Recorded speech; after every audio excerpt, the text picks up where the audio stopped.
Good morning, everyone. Before we start, health and safety announcement. There's no fire alarm drill anticipated today, so if the fire alarm sounds, please leave the building through the nearest fire exit by following the running man signs above the doors and make your way to the rear of the car park. The organiser of the meeting will tell you when it's safe to return. Toilets are available in the stairwell of the building on each floor landing, and water is available from the water cooler in reception. And finally, please make sure all phones are muted or switched off.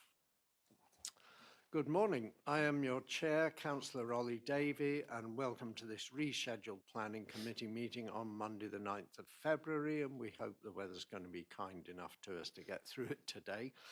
Sitting to my left, actually, is the Vice Chair, Councillor Eileen Wragg, and supporting officers present today are Wendy Ormsby, Development Manager, Ed Freeman, Assistant Director for Planning, Damien Hunter, Planning Solicitor, and Sarah James, actually, Democratic Services Officer, because Wendy, usual staff member, isn't available today. Presenting officers for the applications today will be Gareth Stevenson, who I think is already in place, Principal Planning Officer, Wendy Ormsby, Development Manager, Jeremy Ebden, Principal Planning Officer, and Jill Himsworth, Senior Planning Officer. And I'd also like to welcome Councillor Steve Hunt, who's joined this committee following his election in December. The meeting today is being streamed live to the Council's YouTube account, so can I remind all members and officers contributing to the meeting to use a microphone or your comments will not be heard. And for those watching our YouTube channel, please note that due to essential website maintenance, the agenda pages are not accessible today, and we apologise for any inconvenience that may cause. We'll now start the meeting by doing a roll call of committee members and declarations of interest. Over to you, Sarah.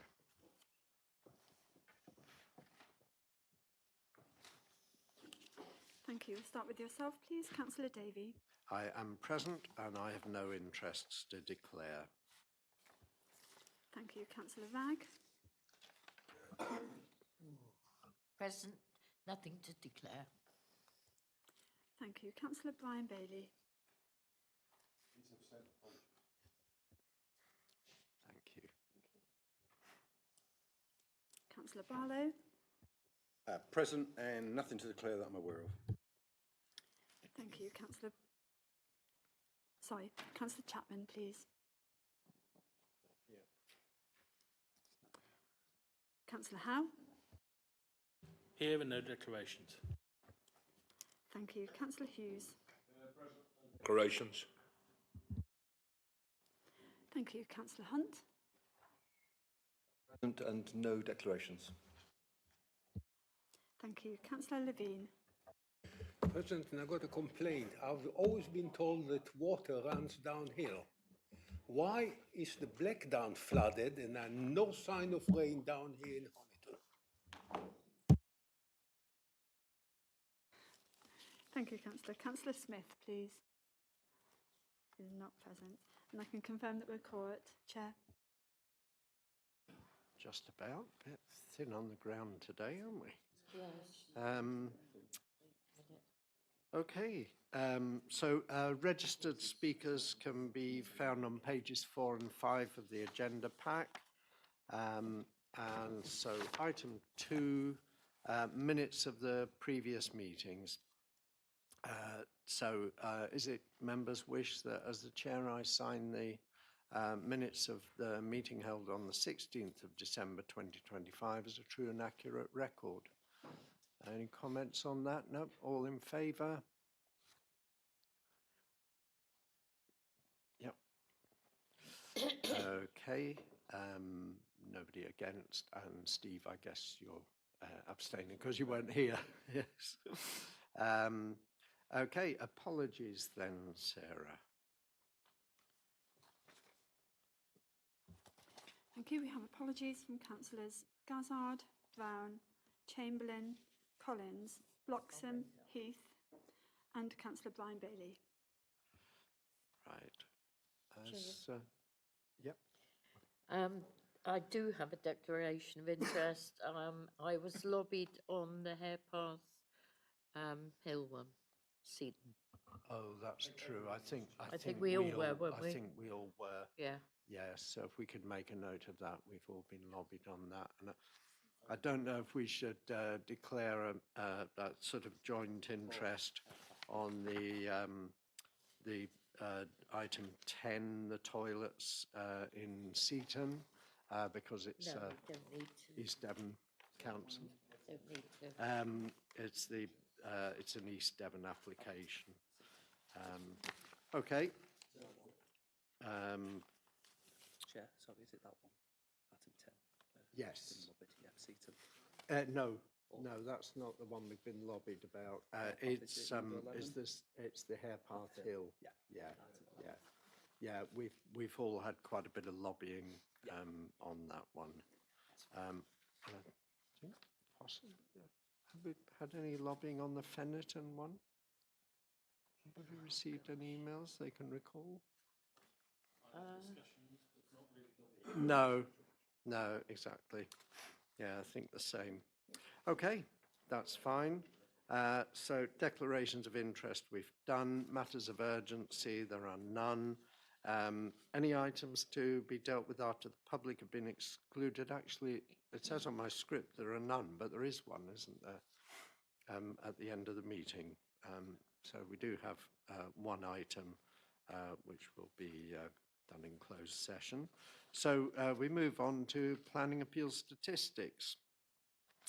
The planning appeals results and ongoing applications are all pages 10 to 29 on your agenda.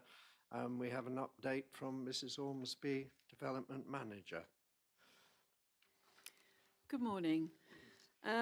So obviously this agenda was published a few weeks ago.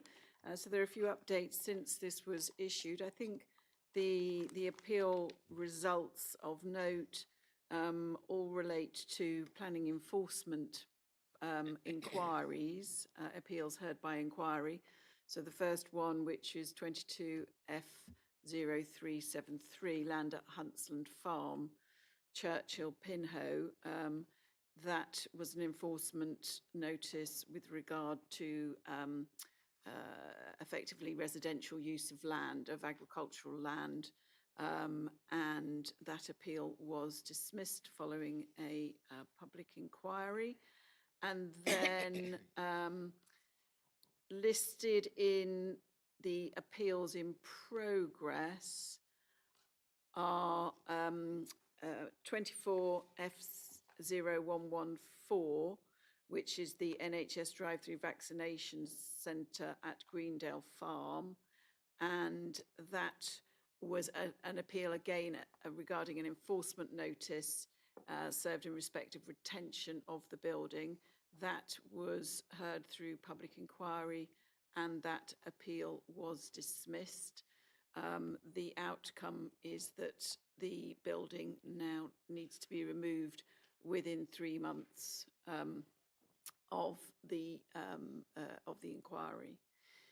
And in addition, and held at the same joint inquiry, was 22F0379, which was an appeal against enforcement notice requiring removal of an unauthorised building on the land, and that's a building that's effectively adjacent to the current NHS vaccination centre.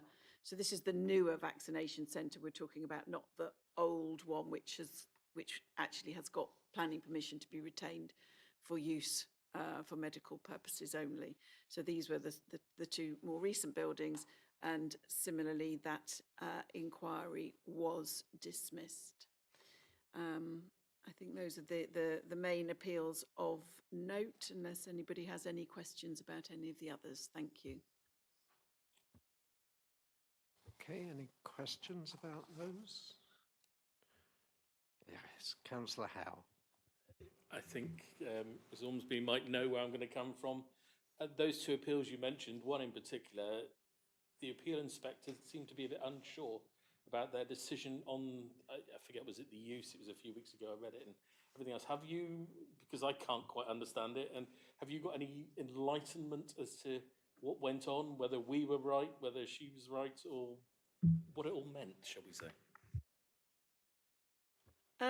So yes, the inspector, there was debate at the inquiry about whether the enforcement notice related just to removal of the building or also to the cessation of the use.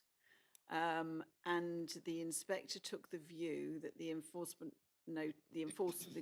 of the enforcement notice, and Mr. Hunter may wish to clarify, required the removal of the building, and that it did say for use as an NHS vaccination centre, but that was more for identification of the building rather than requiring that the land, the use of the NHS vaccination centre cease. And so for that reason, the inspector determined that and the other application on the basis of just being buildings. I think more particularly with the other one, which again, what the use of that building was changed over the course of the appeal, because when the council served the enforcement notice, the evidence suggested it was in use for the storage of cars. And then as the appeal proceeded, the use for the subsequent site visit showed it being used for storage related to the Greendale farm shop. So the use apparently did appear to change over the lifetime. The inspector decided just to deal with it as a building with no use, which was an unusual approach. But nevertheless, the outcome is the same, that both buildings are required to be removed.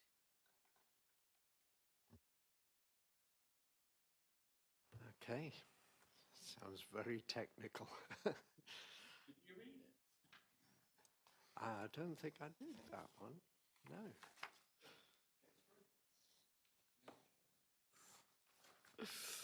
Right, okay, so we can move on to, agenda item 9, the planning application for land west of Tower Road and east of Cuckootown Lane, Honiton. That application has been deferred to a later meeting to allow a relevant material planning consideration recently brought to our attention to be fully assessed, ensuring that councillors have all the necessary information available to make an informed decision. So that one will not be determined today. So we can move on to agenda item, we seem to have gone 7, 9, 8, but anyway. Agenda item 8, planning application, land north of Beechwood Farm, Green Lane, Fennerton, pages 30 to 76 in your agenda pack. And over to, is it Gareth who's going to, yeah. Gareth Stevenson, Principal Planning Officer, will present the report. Thank you, Chair.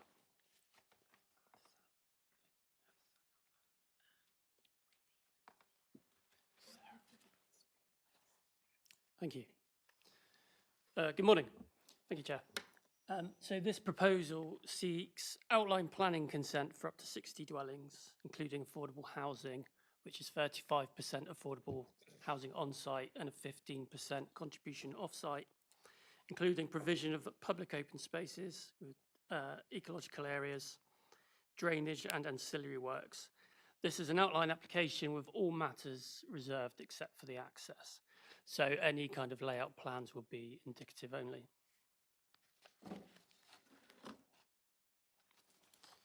So the first plan shows the red edge showing the application site.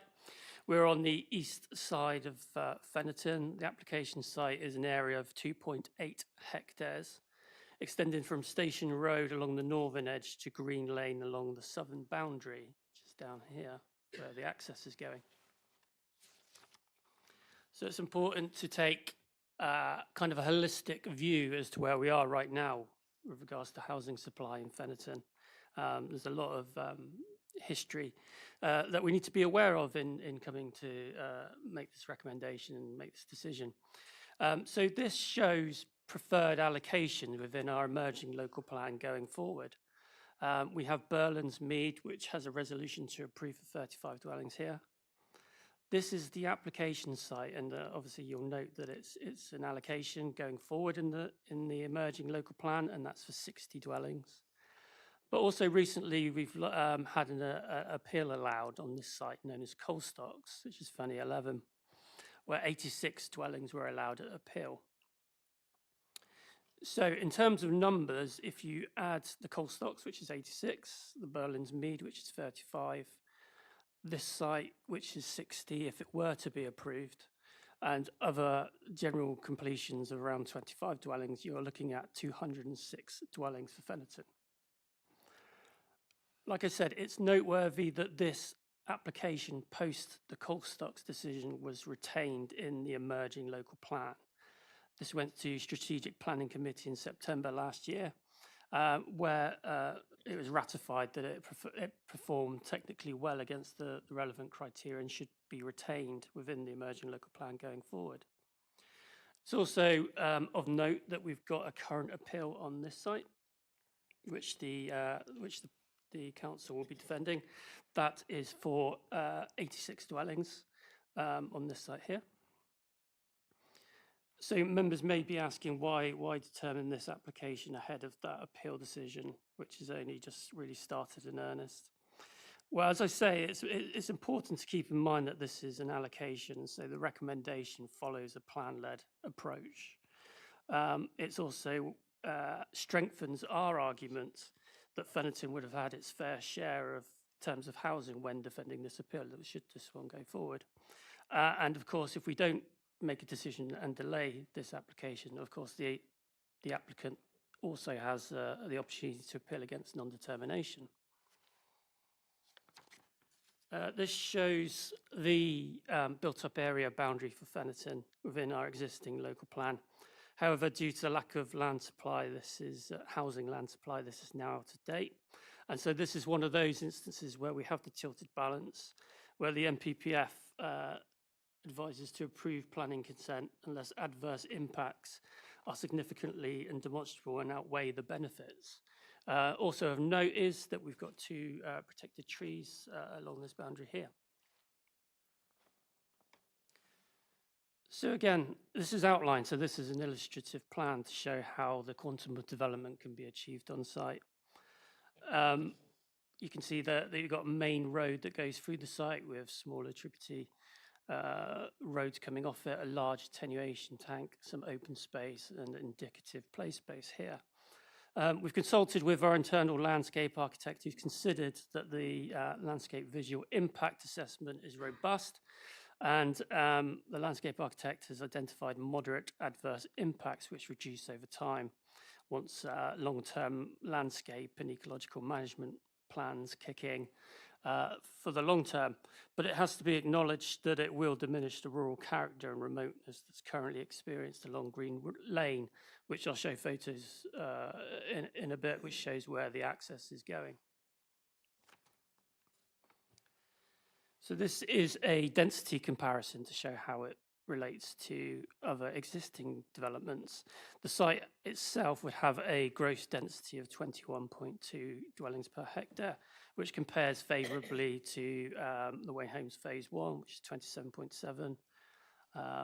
Other developments around here, you have 27 and 38.7 over here. So we considered that in terms of density, it's compatible and should link in well with the surrounds.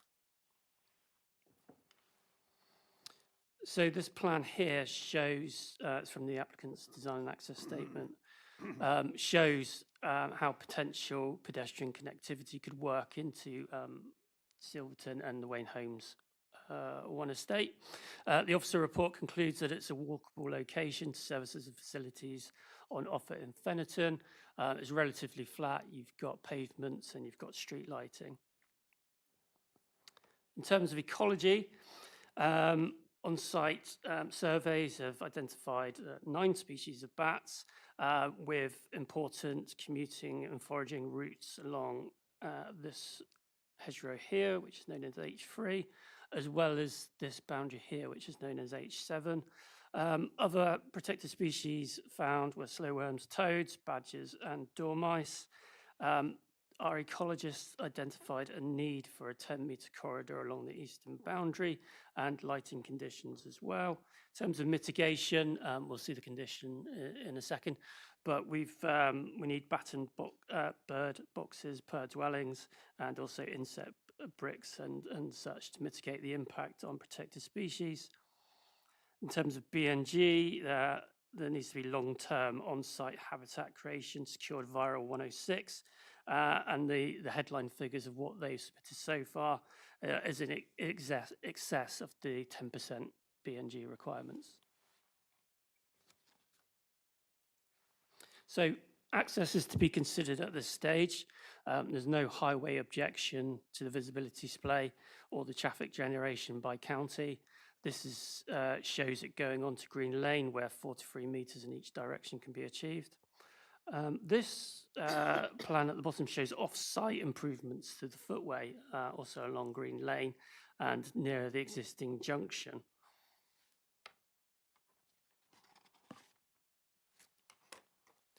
So this plan shows the drainage, which is probably one of the main contentious issues of this application. In terms of foul drainage, I'm not sure if you can see, but there's a brown line which shows foul drainage, which will connect into the existing South West Water system towards the south. South West Water themselves have no objections subject to conditions. One of those conditions being a Grampian condition to ensure hydraulic modelling and any necessary improvement upgrades are carried out at the nearby pumping station, and any such work has to be done prior to occupation. Now, we are in a critical drainage area and the site does flood, and it's probably flooded. I think I've seen video of it flooding within the last couple of weeks, given the rainfall we've had. So flooding is one of the main issues, especially surface water in a critical drainage area. Now, the report talks about the need for a sequential test, and that means is there any other sites that can be brought forward for housing rather than being in a critical drainage area. And I think it's necessary to update the position in light of recent guidance that's come out. So in terms of clarifying the position, residential development like this would ordinarily require applications of sequential tests where flood risks have been identified. However, national planning guidance has been updated in September of last year, so that's following the Colstocks appeal, to advise that a proportional approach should be taken. Where a site-specific flood risk assessment clearly demonstrates that the proposed layout, design and mitigation measures would ensure occupiers remain safe from current and future surface water flood risk for the lifetime of the development without increasing flood risk elsewhere, the sequential test need not be applied.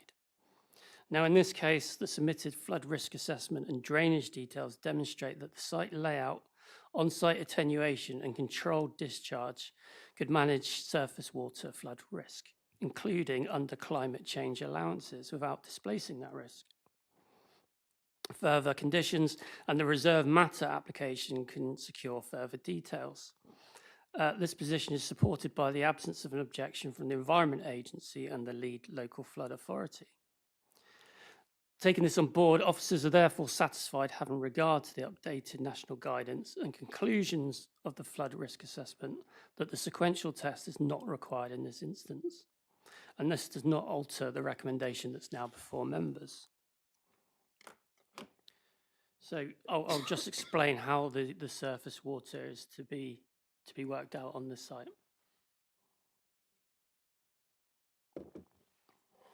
So the blue lines indicate collection and conveying of surface water, which goes through pipes and swales to this large attenuation basin.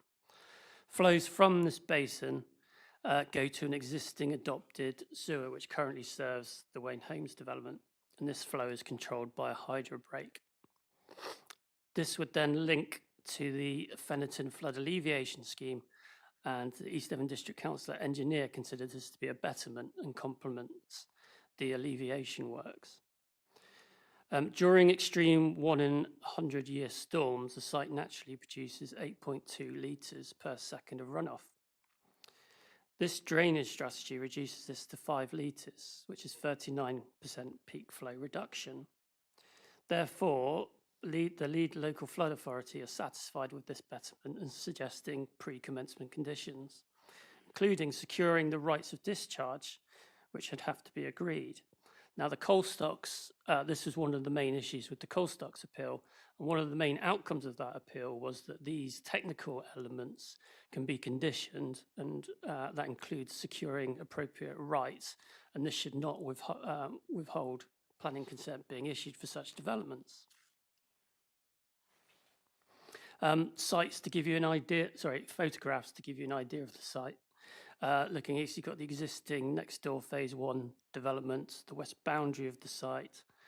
Looking east, so it's on the other side within this field of the site to be developed. This is Station Road along the northern edge, and here is Green Lane, so the access would be put in approximately down here, down the lane, and this is a residential property with the brick wall next door. This gives you more of an idea of the kind of existing character of Green Lane. So obviously that will change quite a lot once you put an access in there.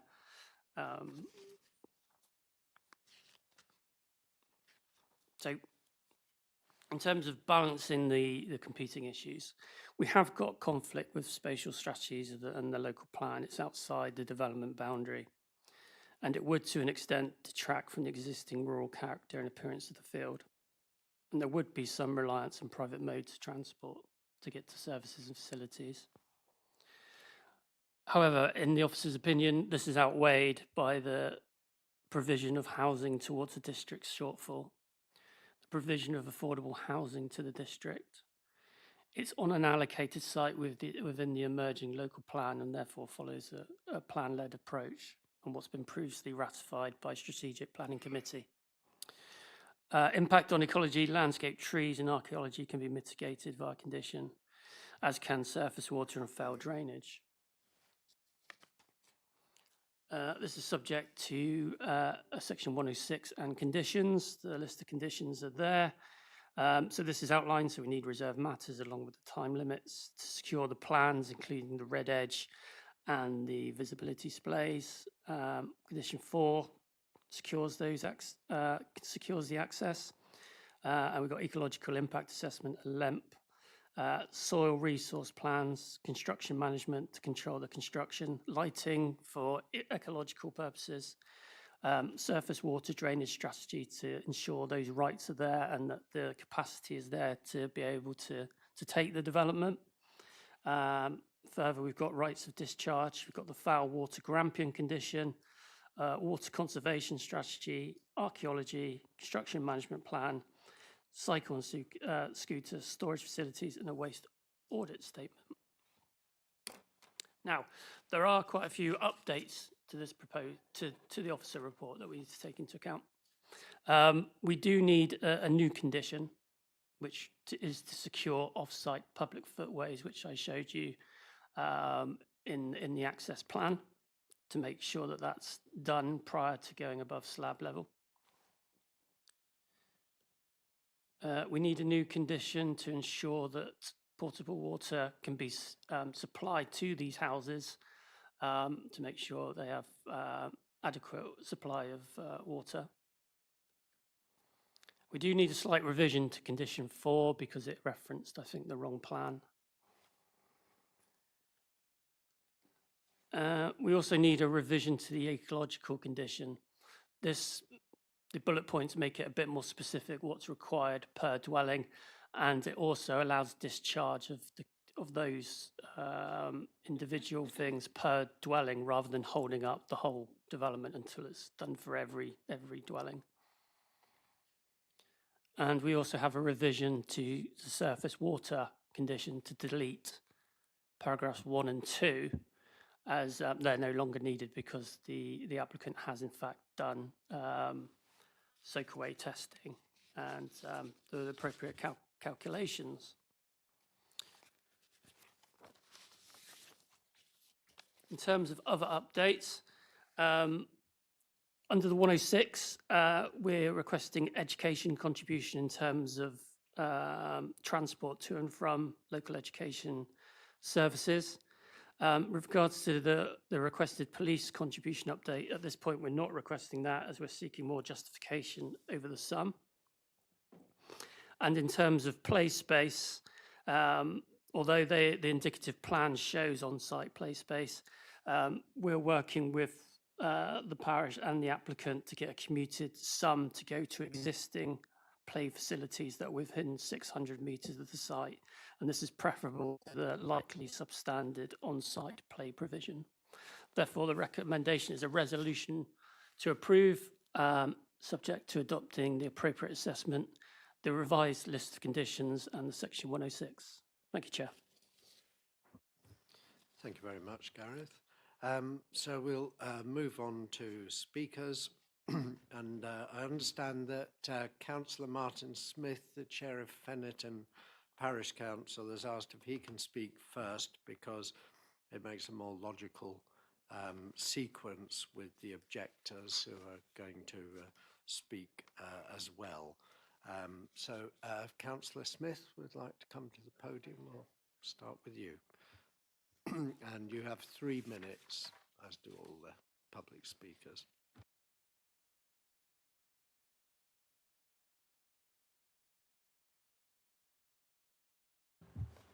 Thank you. Right. Fennerton Parish Council strongly objects to this application.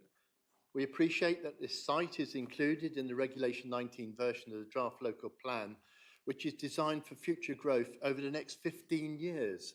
However, its inclusion now defies logic. Fennerton is a Tier 4 settlement in the plan hierarchy, a service village. The local plan strategy envisages that these villages should only accommodate modest growth to meet local needs.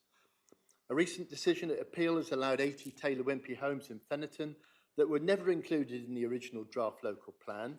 The inspector allowed it on balance, stating that I have no reason to disagree with my colleague in relation to the so-called super inquiry of 2014, who stated that in substantially increasing the number of residents in a settlement without proportionate increases in the provision of local shops, infrastructure, employment opportunities and other local services risked eroding community cohesion. I can tell you that no improvements have been made since then to any of those issues. In addition, Bloor Homes have lodged an appeal against the council's refusal of planning consent for 85 more homes on Ottery Road in the village. If you today approve an additional 60 homes at Green Lane, which in our view would be totally premature, it would mean that Fennerton will accommodate far more homes than are required to meet the modest growth for local needs in the planned period as a Tier 4 village and give serious risk to community cohesion. Also, the sewerage system is good reason for this development should not be considered at this time. Residents have sewage backing up in their toilets, not being able to flush toilets in the fear of it ending up in a neighbour's house. The sewer along Ottery Road blows its manholes, spewing sewage onto the road. The manholes in the old village blow because of the volume being pumped from the new village. Sewage going into the Vine Water is currently being investigated by the Environment Agency. Our MP arranged a meeting with ourselves and South West Water senior officials, but their defensive and uncooperative approach has meant nothing has been done except a promise that the treatment works recorded as being the third most polluting on the River Otter is due for improvement in 2030. It was ironic that at that meeting it was noted that sewage was going into the new flood alleviation scheme, but they told us it wasn't their problem. Your own study undertaken by Haskinen gives independent evidence that Fennerton treatment work should be running beyond its dry weather flow capacity if any more houses are built. With the weather we have had over the last few weeks, that would be catastrophic for Fennerton. Fennerton has suffered for decades with unacceptable large-scale development proposals, so I urge you to refuse this application. Thank you, Chairman. Thank you very much. Could you just turn the mic off? So Apologies. Start timing the next person. That would be great. And thank you for coming in bang on time bar a few seconds. It's like watching the Olympics. Okay, so the next speaker then is, I've lost my list, here we go, Jane Blackmore. Oh, that's going to be read out by Sarah, yeah. So we'll start with that one, then we'll have the two other speakers who hopefully are here. Thank you, Chair. I strongly object to this application, and I totally agree with all that the Chair of Fennerton Parish Council has said this morning. Quite why the Strategic Planning Committee added these extra houses is beyond me and defies all comprehension and logic. I feel utterly frustrated and annoyed that Fennerton is under siege again, and tired of standing before this committee repeatedly pointing out the reasons why Fennerton cannot sustain large-scale developments. Green Lane itself is very narrow, with no footpaths, and is inappropriate for the additional traffic that would be generated by the application in front of you. This lane separates the village from open countryside, and at the super inquiry in 2014, the planning inspector concluded, and I quote, "This development would harmfully alter the character of this part of Fennerton and would encroach into the existing gap between the two parts of the settlement." That proposal was turned down by the inspector and nothing has changed. The lane has two very narrow humpback railway bridges, and along much of its length, two vehicles cannot pass. There are no footpaths either, so the exit from the site into Green Lane will be very unsafe. School children walk in this lane to get the secondary school bus. The unconventional junction with Ottery Road is also extremely dangerous. Fennerton cannot cope with any more houses. The existing traffic issues around the village will be exacerbated with more traffic. The claim in the application that this development would only generate 28 vehicle movements during peak hours just does not reflect the reality experienced by residents who live in Fennerton. The local services are very stretched. The primary school is at capacity and cannot expand. Secondary schools are oversubscribed. There is no doctor in Fennerton, so everyone new will need to register with Ottery Coleridge Medical Centre, which is already struggling to meet demand. The dentist in Fennerton is now closed. Public transport options are obviously extremely limited, despite developers advertising that Fennerton has a good train service. This is not true. We have a reduced service. This means that most people will have to drive and will put pressure on all roads around Fennerton and neighbouring villages. Fennerton has suffered for decades with unacceptable large-scale development. The stress that this has put on Fennerton residents and Fennerton Parish Council is unprecedented. I urge you to refuse the application for logical and sensible reasons. End of statement. Thank you very much. Okay, we'll move on to Anthony Harper.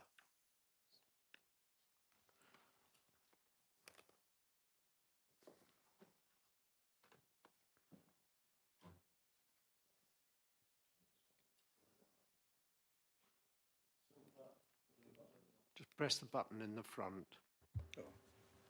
Thank you, Alice. Can you hear me? We can. Thank you. Good morning, councillors. Thank you for letting me speak to you today. Most of you will not, I imagine, have visited the site of this application. With express permission, I have sent you all a couple of photos by way of email attachment, which I hope you received. The purpose of the photos is to highlight the key issues arising from the decision that you have to make as to the advisability of approving a 60-house development that puts its traffic directly onto a rural single-track lane, namely Green Lane. Worse still, that increase in traffic within 30 seconds of exiting the proposed development must either negotiate a single-lane blind visibility railway bridge or a dark single-track hollow known as Sandy Knap. Councillors, I'm not making this up, and it's something that you should see for yourselves before making a decision. I'm specifically referring to highway safety. Highway safety is a material planning consideration, and it is not being considered or even mentioned in any of the authoritative documents required for this planning application, namely the transport assessment, nor the highway access plan, nor the design and access statement, and not even by the County Highway Authority. And yet we are talking about highway safety. There is something perversely wrong when authoritative reports on a planning application for 60 houses and the attendant traffic that it will produce confine themselves to the visibility displays for traffic entering or exiting the site. What about the visibility for that same traffic when, irrespective of which way it exits the proposed development, less than 30 seconds into the journey, it will either encounter a single-lane blind visibility bridge or a single-lane dark hollow known as Sandy Nap? Furthermore, the planning application in various parts mentions safety for pedestrians and cyclists of the proposed new development by routing them through the next door development, Winchester Park. Very significantly, Winchester Park was only given permission once the planning inspector had personally visited the site. That same process, namely a site visit, must surely follow with this application by any councillors minded to approve, so that they can satisfy themselves as to the matter of highway safety. What about the pedestrians, cyclists, dog walkers, horse riders who currently use Green Lane, of which there are many? They should not be asked to be rerouted through two developments as a feeble nod to their safety using Green Lane. Two well-used public footpaths come out onto Green Lane, one almost opposite the proposed access and the other just beyond the second bridge. Not ideal for a rural lane for which it is proposed to increase traffic significantly. The committee report concludes, on balance, the benefits of delivering housing are considered to outweigh the identified harms. Councillors, because the highway safety aspect is not properly addressed in the aforementioned reports, the potential harms that are likely to result are not even considered, but I urge you to consider them and visit the site for yourselves.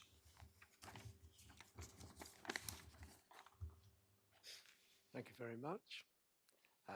Yeah, if you could just press the button again, and we'll have the next speaker, Dr. Hayley Roberts.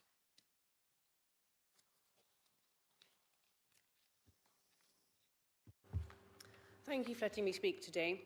I want to take you on a walk down Green Lane, and I urge you to look at your maps and the Google aerial photographs as I do this. Starting at Ottery Road, this is the route that the majority of vehicles will take to get to the proposed development. Most houses will need more than one car, as the gentleman himself noted this morning. This is despite the train station. Incidentally, this route will also be the quickest walking route to the station, and it's the way that school children will walk down to the school bus. To get here, you'll have paddled through sewage, and we then start the walk by hugging the wall because cars cannot see us or other vehicles as we go round the blind junction before heading up the embankment towards the bridges. These bridges are about 3 metres wide. When I have children with me, as I do on my way every day to school and from, I hold my breath when I know that two vehicles are heading towards each other on either side of that blind corner. One inevitably ends up reversing so close to my children that they can reach out and touch the car. Some cars respect pedestrians, not all of them. This morning, 6 cars passed us on our way to school. We were on Green Lane for a total of 3 minutes. An additional point to note here is that not a single one of these cars continued all the way past the proposed development area. Instead, they went into Wells Avenue. And therefore, they were not included, or would not have been included, in the traffic assessment report. As we now continue on our walk down the bridge, you notice that the road is actually a really poor quality surface, and this is the direct consequence of the heavy vehicles associated with the flood scheme. The bridge might not need a weight limit, but the embankment does. Once we walk past the junction with Wells Avenue, we leave behind 90% of the traffic as it turns into the estate. And we're now in the shared space discussed on the proposed access plan. This is also where the school walking bus meets Green Lane, multiple times a year, walking classes of children to events at the church.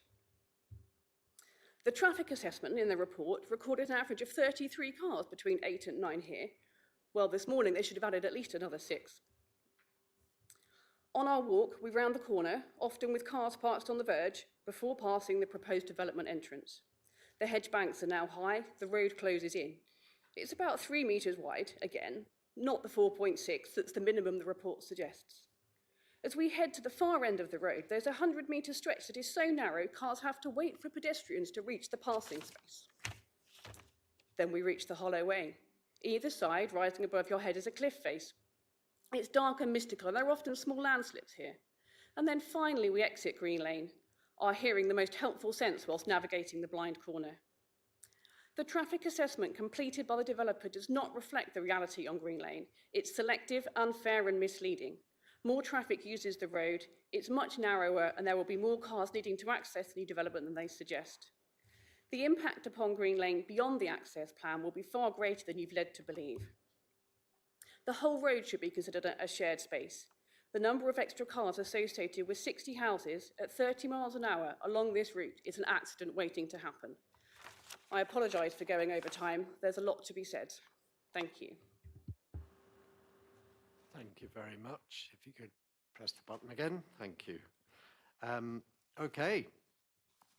So that's all the objectors, and thank you for that walk along Green Lane. I just did it on Google Maps as we went along. So we'll now hear from the agent, Ollie Ansell from Grassroots Planning.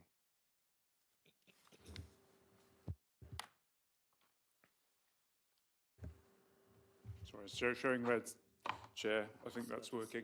And sorry, it's not Oliver Ansell today. Unfortunately, you've got myself, Matthew Kendrick. Mr. Ansell wasn't available.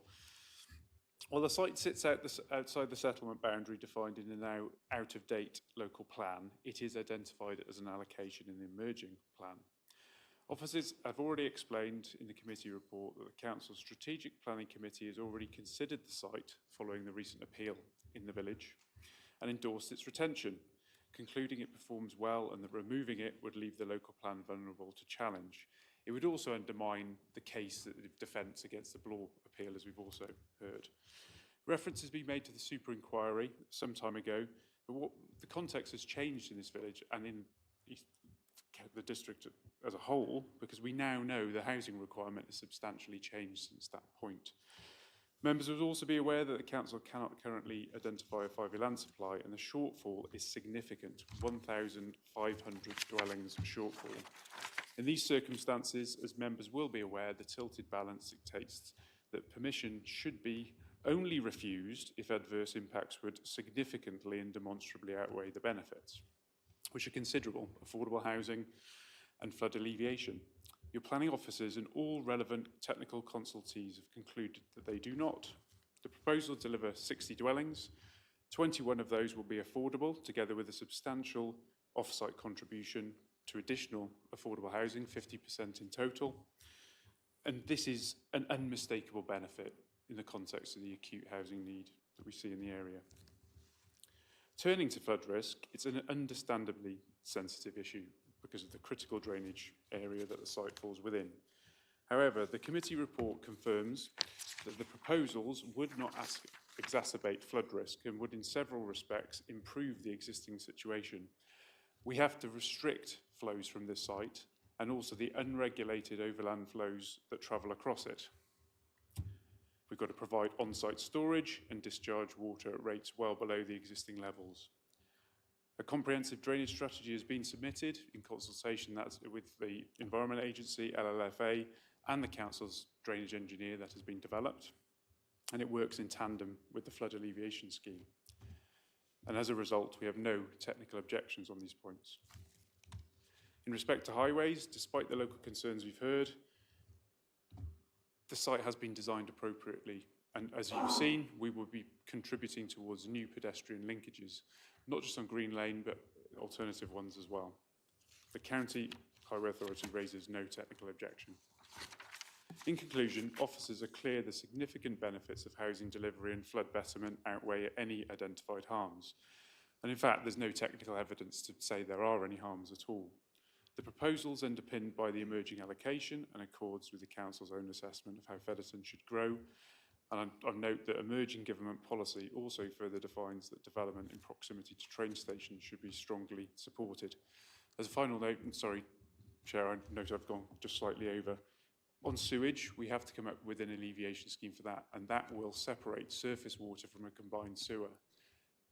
All over the country, you see that as being a problem, where unregulated surface water is going into foul, and that will be changed. Thank you. Thank you very much. Okay, so we now move on to the adjoining ward member, Councillor. Yes, you are. And you are after Councillor Peter Faithful on my running order and the running order in the agenda pack. I don't make the rules here. This is the order, and this is normally the order in which speakers are heard. Councillor Faithful, you can speak from there. Thank you, Chair. As neighbouring ward councillor, my biggest real concerns are highways, sewage, basically highways and sewage. Green Lane abuts Ottery Parish, which is why I'm commenting, and it is narrow lane with, there's no pedestrian footway along it. The suggestion there will be improved footway, there is no space, well, I can't see any space in the cutting into the old village or down into over the railway lines, unless they're going to put a pedestrian footbridge alongside the railway bridges. There's 2 railway bridges to cross at that end. Alongside that, we have the Fenton Flood Alleviation Scheme, which has just become active this winter. And so we're likely to have substantial risk when the Fenton Flood Alleviation Scheme becomes active. Patterson's Cross floods, and so access from Fenton down onto the A30 is through Fenny Bridges and not through Patterson's Cross, because it becomes a lake. Because of the design of the thing, it's a blooming silly idea, but there you go. The other one is the sewage. It's good to hear that the applicants are separating surface water from sewage, but the sewage system is already at capacity, and it will simply mean that there's raw sewage. When the sewage is released, it runs down the road to Patterson's Cross as surface water, and the more houses you get, the more intense the sewage to surface water becomes. And I have been up that road clearing the drains by hand, and you get to a point where it's just, the surface water is grey that's running down the road. It really is, you know, until something is done about the sewage system, I wouldn't want to support any houses going up in Fenton until that is sorted out. Thank you, Chair. Okay, thank you, Councillor Faithful. And now, Councillor Bruce.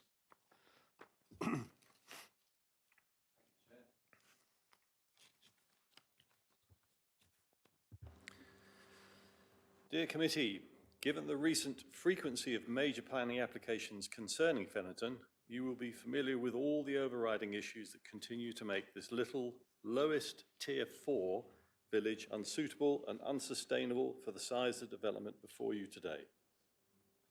None of the recent applications, or this one, address the lack of public transport, the failing sewage system highlighted by your report, the narrow lanes, or the lack of provision for schooling. The residents of Fenton will be forgiven for being confused as to why this application is before you for approval, given a recent similar application was refused. I would highlight the similarity with a recent application in Ottery that failed on appeal due to, and I quote, the resulting development would fail to respect the local distinctiveness or maintain the rural qualities evident in this landscape. The report before you on page 18 states that a Level 1 strategic flood risk assessment was carried out by our policy department in the early part of last year. This process included assessment of this appeal site. It included that preferred allocations FEN05 and FEN08, i.e. this site, were not shown to be a flood risk. Well, ladies and gentlemen, Storm Chandra has thrown that statement into the bin. As has been reported to planning by me and others, there was considerable flooding at the site on the day, the volume of which, in my opinion, would not be mitigated by any on-site flood accommodation system. Many speakers will highlight these issues, or have done better than I, and all will agree how the Highways report presented for this application fails demonstrably to accurately convey the real road situation around this site.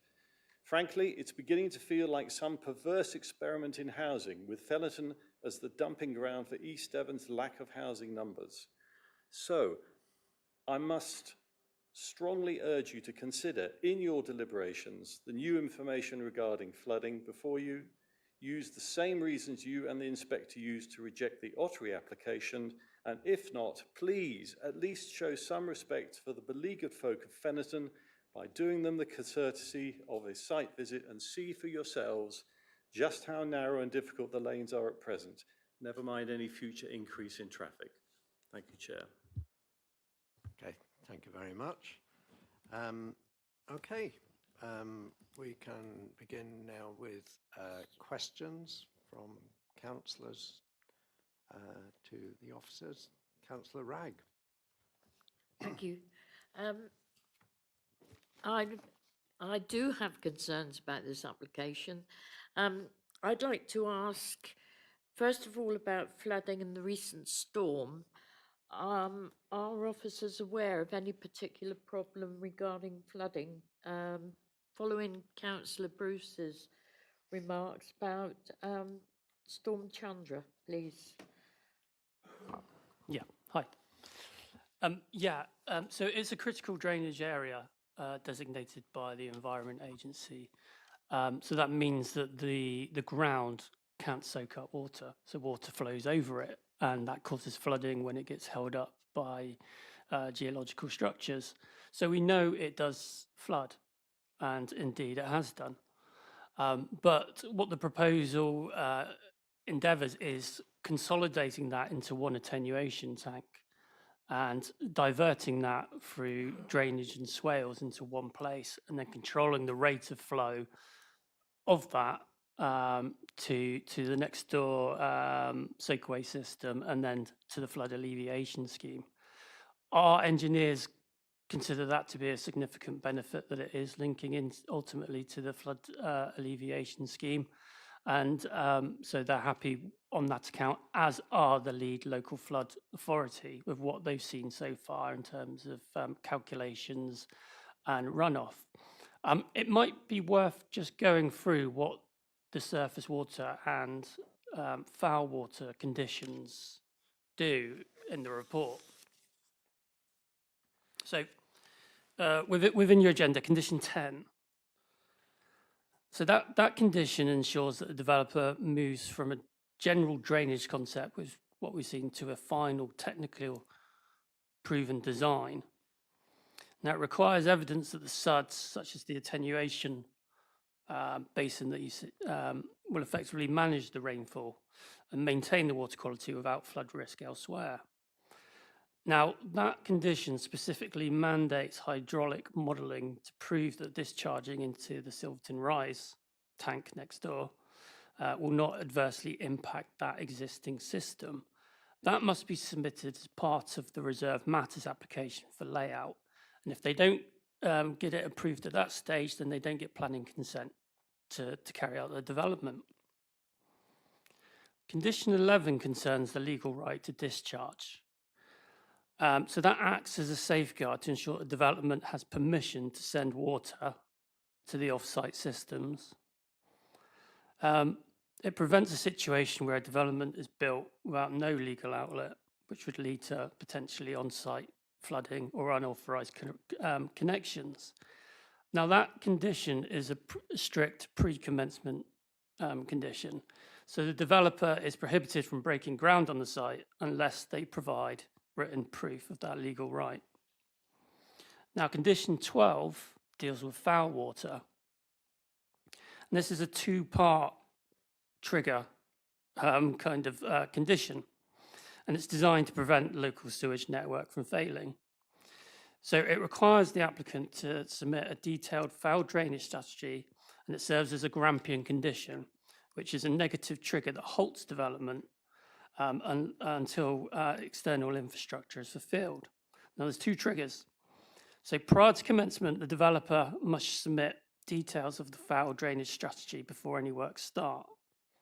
The second trigger is no dwelling can be occupied, so preoccupation. So no dwelling can be occupied until the local planning authority receives written confirmation that the necessary public infrastructure upgrades have been completed. So this acts as a block on moving occupiers into homes, even when they're physically finished. They cannot be occupied until South West Water confirms the network at the nearby pumping station is ready.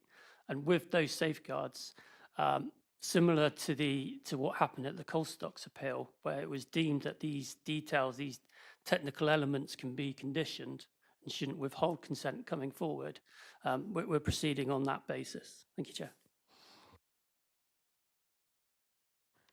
Yeah, the second question is regarding highway safety. Having listened to the speakers on this, I'm reminded of when I was on Devon County Council on school transport appeals. Officers said a route was safe to walk. However, we went out to walk it, as we did at the time that the children would walk. And I ended up having to jump into a ditch to avoid an HGV which was coming head on. So I'm just wondering, if we did go out on the site visit and if we found that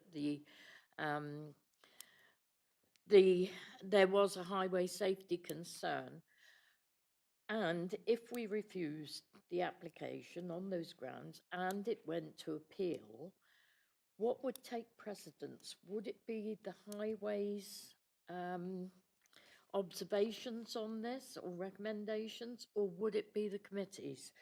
I'm asking for that reason, but I do know that there are conditions for off-site footways along Green Lane. So whether that would apply, if you could give us some sort of confirmation of that, please. Yeah, sure. So we consulted with Devon County Council on the application. In their review of the submitted information, they do not object to the proposal. I think there's adequate visibility and links. The report itself has a section on impact highway safety and road network. And if you're going against the technical opinion of the highway engineer, you'd probably need to show why their methodology was flawed rather than any kind of anecdotal feelings or experience of the route. And just to point out that on this proposal, there is within the section 106, the aims to have 2 additional pedestrian walkways into Silverton Rise development next door. Thank you. So if I could refer members to the plan.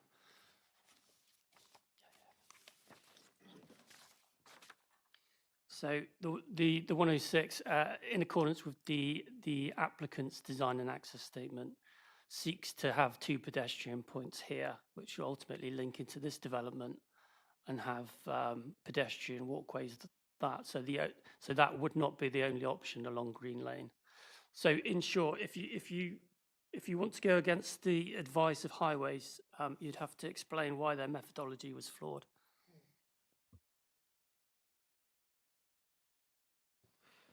Councillor Barlow. Thank you, Chair. Well, the officers very kindly answered most of my questions. Just one thing. So on item 12, foul, sewage, whatever, who says that the public infrastructure has been made ready?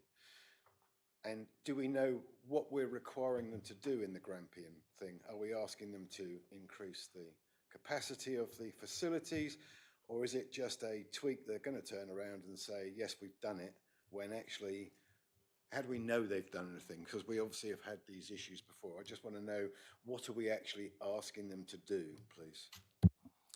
Thank you. So within condition 12, it allows for the scope of upgraded works, whatever they may be. So if South West Water identify at their pumping station the scope of upgrading works, that has to be complete, whatever that scope is, prior to commencement. So do you sort of get my point? That at the end of the day, it's going to be done, but what? And are we asking them, have we said we're adding these houses, so we've got the 85 here, we've got another one going in for appeal in a minute. So all these houses come along. Does it mean that the works have to be doubled in size, quartered in size? I know we've had the water, our own survey of these things, and I know that at the end of the day, the system it's going into is at capacity. So are we saying that we need to increase it by 10%, 20%? What are we asking them to do? Or is it just that they're going to look at it, they're going to say they're tweaking the pumping pressure up, and it now is fine and it'll take it? Because I think this is the thing, that if you want people to accept that it's going to get better, we need something in this Grampian that actually says it is going to get better, not that just South West Water has turned around and said, oh yeah, it's all right, it will be better.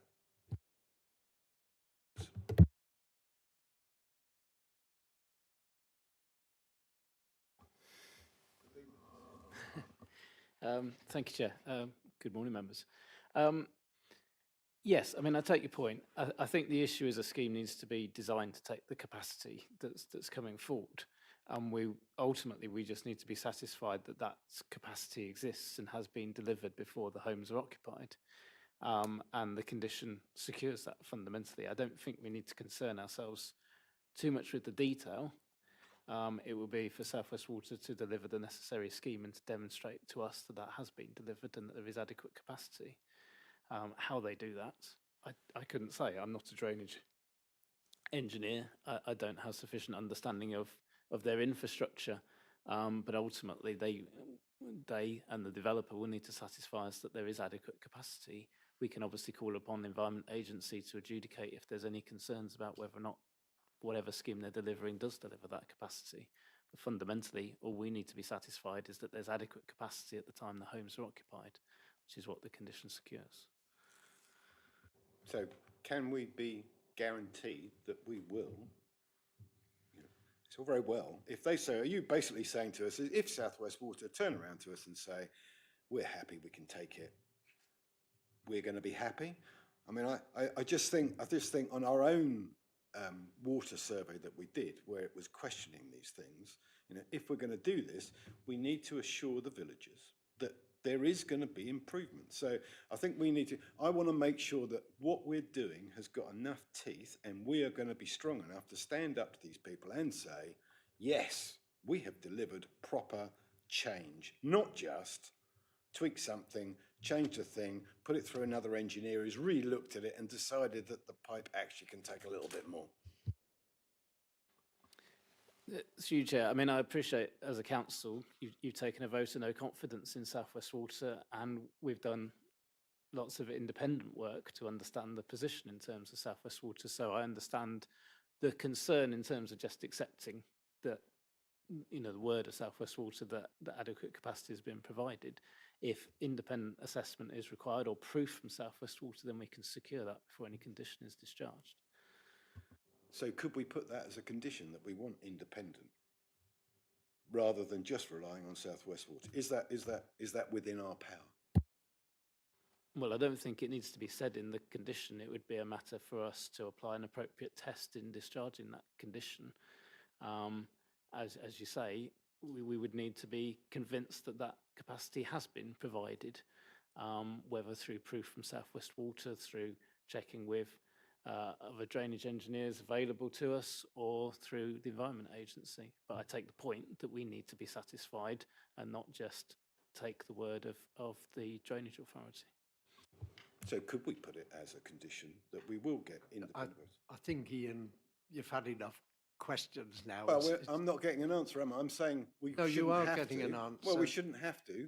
Ed is saying the condition ensures that we have to be satisfied that the works have been completed, and if there's any doubt about that, we can ask for technical reports from the Environment Agency, I think you said it. But we're also, Chair, with due respect, we are under pressure from the government to deliver houses, to make sure our local plan goes through.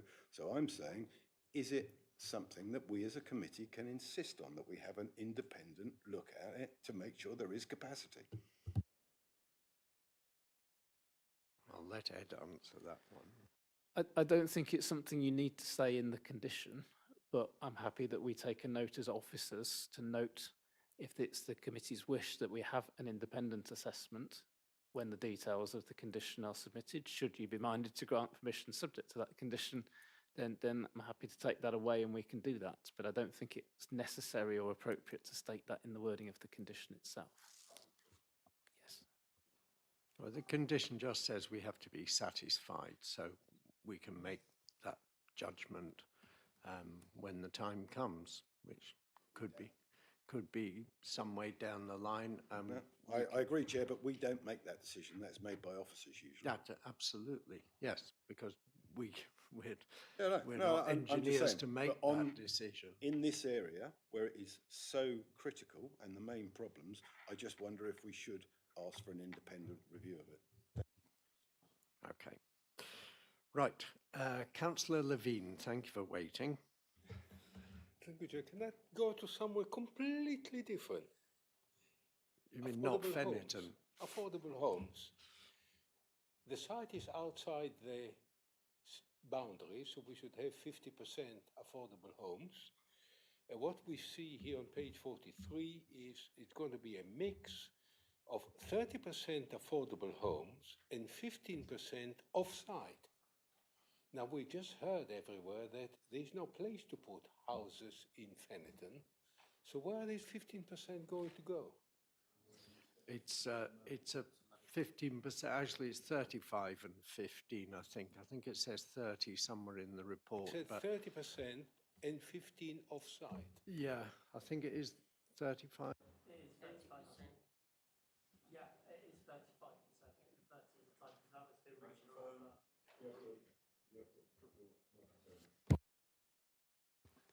Thank you.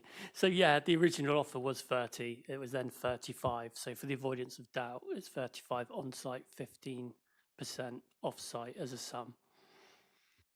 And that is simply a payment that is made to the local authority to provide housing. So we can choose where the housing goes, or we may use it to purchase existing housing to provide a social housing, which I think we have some history of. Okay, does that answer your question, Yehudi? Okay, thank you. Councillor Hunt? Thank you very much, Chair. In my experience, if outline planning is granted, it's pretty unlikely that reserved matters aren't going to go through at some point, and that is what gives me some concern about the sewage situation. I completely agree with the comments from Councillor Faithful and Councillor Barlow on the sewage. I would also support an independent assessment, but it does seem to be that it's the cart before the horse. They're going to build up and then deal with the problem. I think I would rather see the problem dealt with and then the houses built, personally. And that leads me to my question, and that is, I'm not completely familiar with what the timelines are on the soon-to-be launched appeal. What time would that start and finish, and what is the non-determination deadline on this particular application? In other words, could this be deferred without reaching non-determination before the appeal is heard? Thank you very much. Okay. Thank you, Chair. The deadline for this application expires on Wednesday, so in 2 days' time. That was to get the ball to keep the ball rolling to make this agenda. So what happens today would have a material impact on what we submit under the other appeal. Going back slightly to your other comments about the cart before the horse, I would just state that obviously the conditions that we've gone through are pre-commencement, so they would not be able to start unless they've been discharged. So that sets a definite timeline for having to establish these matters. Yeah, and just to clarify, the other appeal is written reps, with submission of first appeal statements next week. So that could take quite a few months. It's quite a long process. So it's hard to say with any kind of certainty when because it's dealt with by the planning inspector rather than anything to do with us. But we're at least a couple of months away from anything happening. Thank you very much. Okay. Councillor Howe.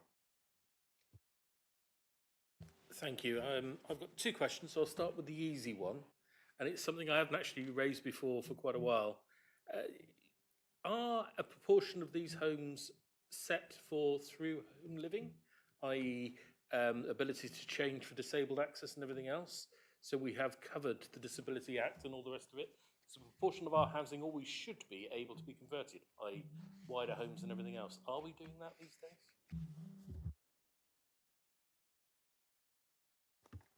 Well, that would probably come under the reserved matters, for example, appearance, because that's when you get a lockdown on what type of dwellings these will actually be, with floor plans showing the layout, how it's capable of being used for future, long term. Sorry, I'm just checking we've got it under a site sort of thing to make sure there's no added costs loaded later. Just saying, and generally the providers, the RPs for the affordables, will have a requirement for a set number of them to meet those sort of improved standards in terms of accessibility as well. That would be a prerequisite of them. Right, then we come back to my, unfortunately, favourite subject, sewage. Fully accepting what's been said so far and understanding it, but coming back to our officer, he has mentioned several times the pumping station. I get that. That will move it away from Fennerton directly. But the major concern I've got is the sewage treatment works, which in our own report flows into the River Otter, has severely overflowed for a number of years. I know is set for improvements allegedly, and I use these words carefully because of our reputation with South West Water, by 2030. But again, there's no guarantee, that's 5 years away, et cetera, et cetera, et cetera. It's no good pumping the sewage to the place where it's still going to flow into the River Otter and continue the contamination and the disastrous effects on that river we know is happening. Can we have some certainty it encompasses both? Through you, Chair, I'm just reviewing the wording of condition 12, but it does cover both. The last bullet point is quite clear. No foul sewage flows from the development approved shall be permitted to connect directly or indirectly with the public sewage network without confirmation to the LPA. The improvements necessary to accommodate development within the public sewage system have been completed. So it's the sewage system as a whole. It then goes on to say, if it is identified that upgrade works are required to ensure adequate foul sewage capacity, no dwelling shall be occupied until the upgrades to the public foul sewage infrastructure have been completed and confirmed in writing to the local planning authority. So it includes the sewers and the sewage treatment works. Okay, Councillor Hughes. Thanks, Chair. First of all, I just want to ask the Vice Chair, Councillor Ragg. She mentioned the highway safety. Was that a school transport appeal? And could you confirm whether it was declared available or unavailable? It was declared available by officers, but we went out, and as I say, I had to jump in the ditch, otherwise I'd been hit by a lorry. And so we granted the appeal. Right. So in that case, then, Chair, that this route is unavailable for children to actually walk to school, and so the county council have to provide transport. The problem is that the development management at county don't talk to school transport appeals. I had that before. I've come across this on several occasions. So I think there is a case here that this. Sorry. Stuart, I wasn't referring to that particular area. This was somewhere in Mid Devon.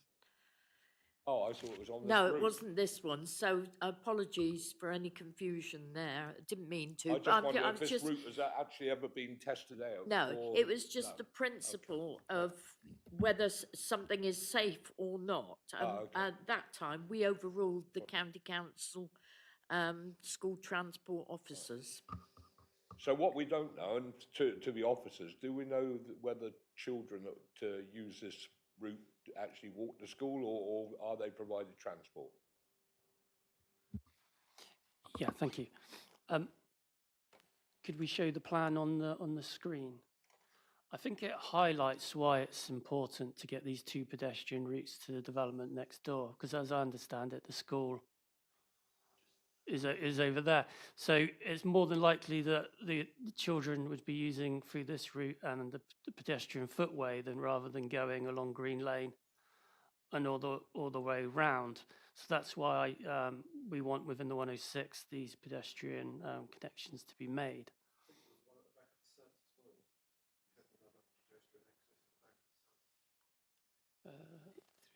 Yeah, I'm just getting here, see, at the bottom there. But these two are the most important ones because they have more direct links rather than more of a winding route here. So that's why we want these secured, these pedestrian links. And you've got a relatively flat route, pedestrian links to the education facility, the primary school, over here. Okay. Have you got another question, Ian? Is it? Well, I'm going to ask mine first. Gareth, on page 48, I'm assuming this is a typo in the... so I'll just find it again, but it appears to say that surface water, it says South West Water asset records confirm the presence of an adopted surface water sewer system. Accordingly, the applicant, as I see, that South West Water has agreed to accept surface water discharge into its network located to the west of the site. I thought this was going into the sewage system, but it's a surface water, so there's separated sewage there already. I get it. Okay, that solves that one. Like Councillor Hyatt, how I've got a more complicated one. The village is classed as Tier 4 and permitted modest growth to meet local needs. The tilted balance kind of overrides that in sustainable locations, so a sustainable development. How are we arguing that Fenetton is sustainable when it's admitted it has a very limited range of facilities? And I've just looked up the train services. I think at certain times of day it's hourly, most of the time it's 2 hourly. And I looked up 2 bus stops. Maybe there are other buses, but one bus I'd have to stand there till tomorrow morning, and the other one would get me as far as Wimple. So I'm just wondering how we are arguing this is a sustainable location for development. So, Chair, through the local plan process, we obviously produce the tiers of settlements, of which Tier 4 is the lowest that is a focus for development, but is considered to be sustainable in that it has a limited but a suitable range of facilities for a reasonable level of growth. In this case, obviously, Fenetton has primary school, playing pitches, shop, the railway station, other public transport facilities, community facilities, which made it appropriate to be a Tier 4 settlement. And the settlement hierarchy identifies all Tier 4 settlements as sustainable locations to take development. The only question here, I think, is the scale of development, which is the point that many of the residents raise in that, you know, if we were to grant permission for this development, Fenetton would be taking more growth than any other Tier 4 settlement. However, that is an issue that Strategic Planning Committee considered in their meeting, I think it was the 2nd of September last year, in the light of the coal stocks appeal decision, and concluded that it was still appropriate to allocate this site as part of the Regulation 19 version of the local plan, having regard to that issue. Appreciate that's obviously disappointing to residents of Fennerton, but that takes into account not just the issues in Fennerton, but the complexities of trying to accommodate the housing needs, the housing numbers that are imposed on us by government elsewhere in the district, and the greater constraints we have in other locations compared to here. And hence it was felt that this was, the least worst option in terms of accommodating this number of homes within the plan, and hence the allocation was retained. So I think it would be very difficult for us to now argue, given that emerging policy position and all of the discussions and work that's gone into that local plan and the evidence base behind it, to now argue that this isn't sustainable. Thank you for answering that question. Ian, I'll allow you to come back on this occasion. Well, thank you, Chair. It is questions. Normally, I'm allowed several questions. But with well, your permission, obviously. Given the time and the number on of 13, on condition 13, you put in there, and I'm glad to see that G2 has been put in there to improve the water usage. I just wonder, and I know it's been taken the mick out of people in Fennerton saying that the only thing we came up with on the last one was extra water butts, but to me it's important. It's this prevention of the problem before it becomes a problem. So can we somewhere put in there that, should we agree to this, that at least 110 litre water butt per bedroom is put in there? Because at the end of the day, it's just removing the water before it becomes a problem. It's just sensible. Thank you. And again, we have discussed it. Yes, it could be in reserved matters, but it is much better to put it in as a condition at this stage, so there is no arguing going forward. Thank you. I'll let the officers answer that one. I don't know about yours, Ian, but my water butts have filled up months ago and are simply These are the now. smart ones, Chair. But they empty as they go when it's more rain due, etc.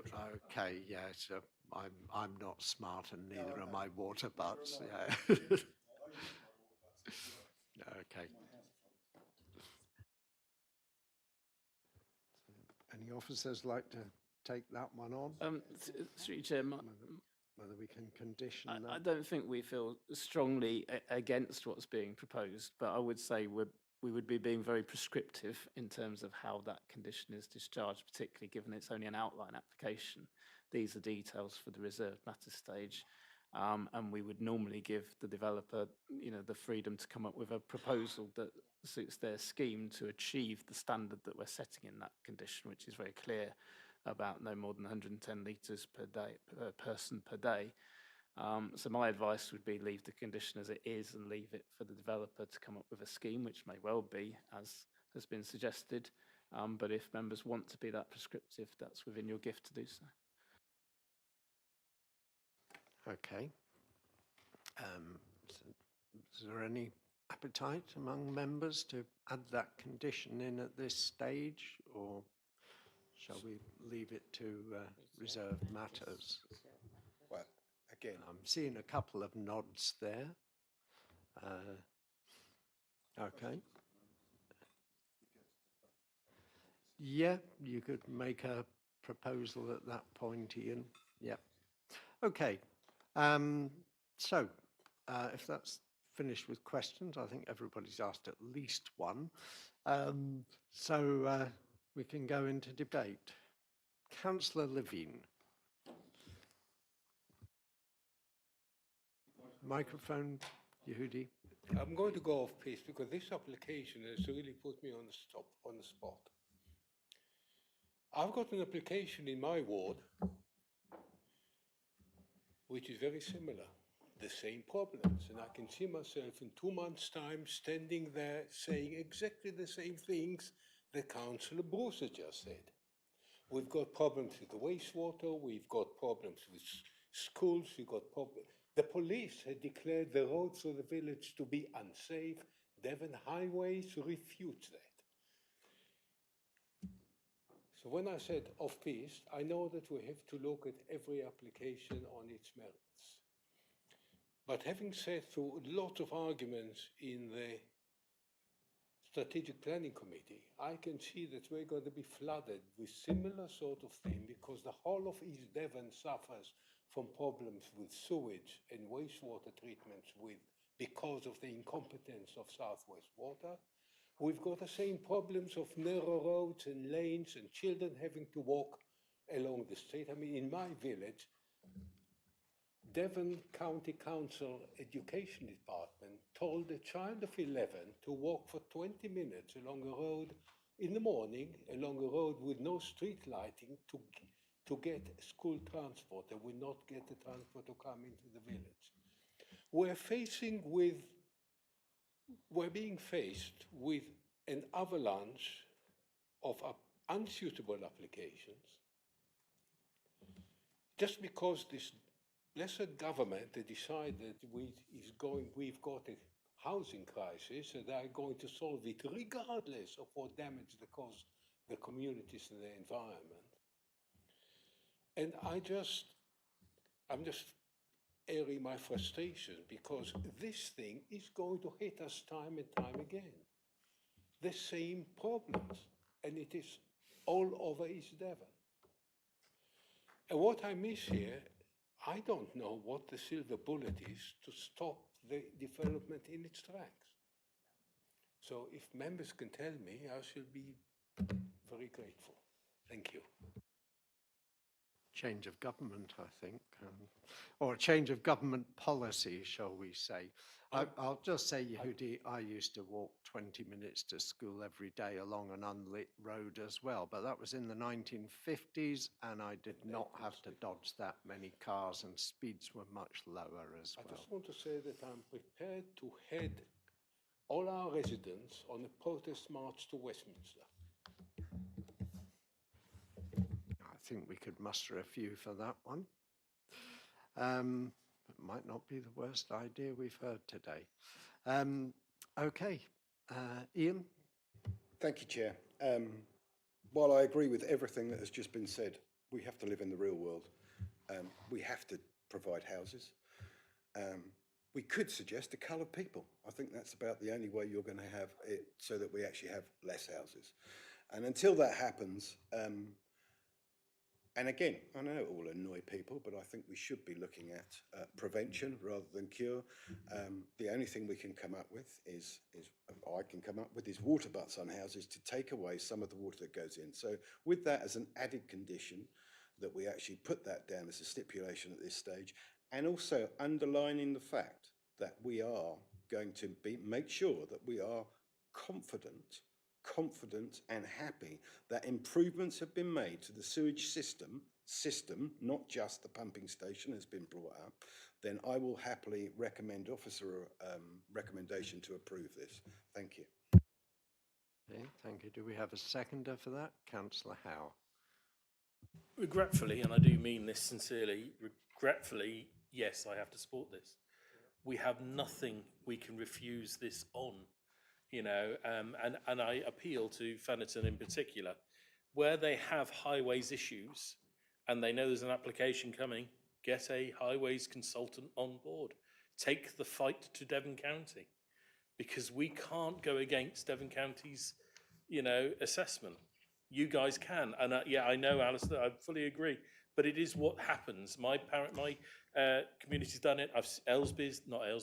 Ottery St Mary's done it and probably doing it again. It's the only thing. You need an expert opinion to counter an expert opinion, if you can find one. And it's like that. Then we might have a leg to stand on. But without those expert opinions, the school isn't full, apparently, according to Devon Education. I know it is, but it's probably out of area and all the rest of it. I hate it, but it's part of our allocation. And to be honest, and to my colleague to my left, until we get our 5-year housing land supply, we will continue to do this. So we need to get and keep approving applications that are uncomfortable but as good as they can be, to help that 5-year allocation and get the local plan through all the challenges it's got ahead. Otherwise, we're going to be falling back to sites on, well, even worse sites down at Exmouth and other places like that. So, yeah, regretfully, as I say, I'll second it. Okay, thank you. Councillor Wragg. Yeah, I agree with what Councillor Howes just said. Hence my question, whether this committee could overrule or override highways concerns based on our own experience. I'd like to add to what Councillor Howes said and say to the residents of Fennerton and the parish council, they might like to contact their county councillor and get the matter raised at the Highways and Traffic Orders Committee. Councillor Hughes used to be chair of that, but I'm sure that your county councillor, if he thinks your concerns are valid, will do that, where you will have the opportunity to go along and speak to that committee as well. Okay, thank you, Councillor Wragg. Anybody else have any wish to speak further on this application? Yeah, Councillor. I just want to say that with regret, I have to support the application because I haven't got a silver bullet to stop it. Okay, it sounds like we're ready to go to a vote then. Okay. Do you want to adopt the appropriate assessment first? Oh, yes, we have an appropriate assessment to adopt. So that's nice and easy. That just makes sure that we are covered. So if everybody could vote on whether to adopt the appropriate assessment or not. All those in favour, please. Okay, that's the easy bit. So we have a resolution to approve, been seconded. So all those in favour, please.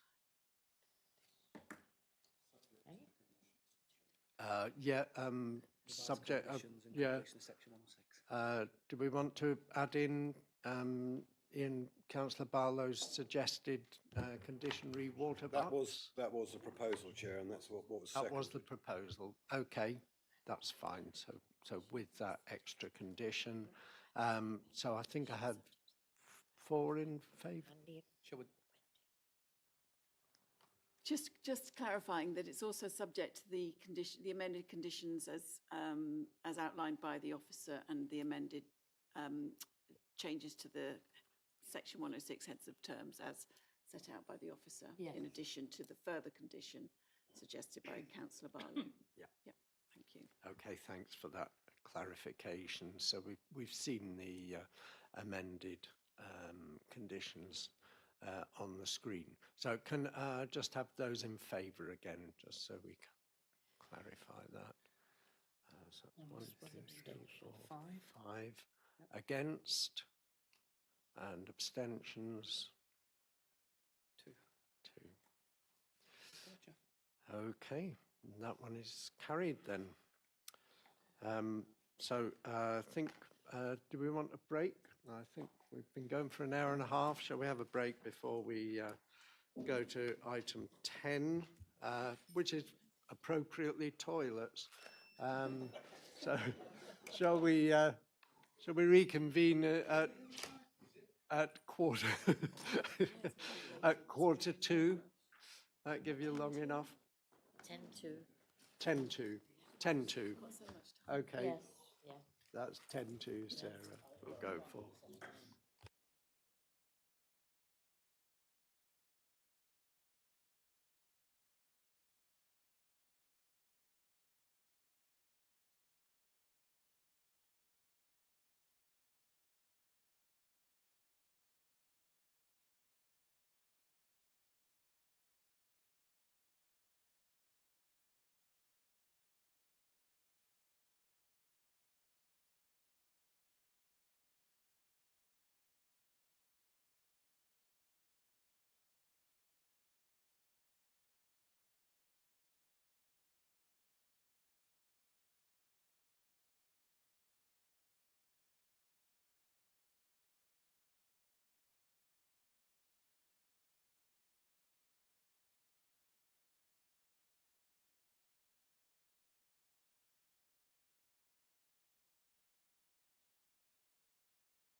Right, folks, we'll reconvene. Can you come in this afternoon? Okay. So we are on to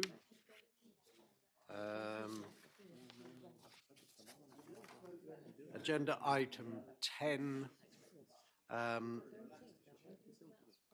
Yeah, I know. Before we start agenda item 10, can I just ask Councillor Smith, who's now joined us, welcome. Do you have any declarations of interest? No declarations. Okay. And I'll also point out on behalf of the committee that we have been lobbied on agenda item 13, the Ware Farm Lyme Regis application. I think certainly the chair and vice chair have been lobbied. Anybody else recall having that one? Yeah. It was a Yes. copy of a letter Yes. to Mr. Digby. Yeah, yeah. Okay, Item 30. that's Item fine. 13, everybody's been lobbied. Yes. Do we also have any declarations, Councillor Smith? No. And Councillor Young. Young as well. Oh, yeah, Councillor Young, do you have any declarations of interest? No. Easy answer. You sure about that? Yeah, Simon's given his. Okay, right. So the toilets in West Walk, Castle Hill, Seaton, pages 195 to 212 in your agenda pack. And Mrs. Ormsby is going to present this one. Thank you. If we could have the slides, thank you. So this application is before the committee as it is an application from East Devon Council. Council therefore have a financial interest and a number of objections have been received to the proposal. The proposal itself seeks to retrospectively to approve alterations to a scheme that was previously approved by this committee for a new toilet block at Castle Hill in Seaton. So the site is located on West Walk towards the western end of Seaton seafront and southwest of the town centre, and Castle Hill runs on higher ground to the north of the site. Here, this is the application site. So it was formerly occupied by an older, more traditional style toilet block. And the site itself, whilst close to the town centre, is outside of the built-up area boundary and is located partially within flood zone 3. You can see here the blue shows the outline of flood zone 3, and it's this yellow marker here, this line, is the boundary of the conservation area. So it's just south of the conservation area boundary. And this shows the site in relation to the wider context of the town centre and the seafront. So this shows the original toilet block to the left and the as-built footprint of the building to the right, and location of some seat planters to the east and southwest of the building here. And this is the proposed site plan. So the key differences with this proposal compared to the scheme that was previously approved is that it is slightly higher, so it's about 0.35 centimetres higher, and their ramps have been added in front. So you've got stepped access at the front here with a ramp at the side here and a ramp at the end here. And this is to account for level differences, the fact that the building is slightly higher, to enable a disabled access, to make sure it's fully accessible as a building.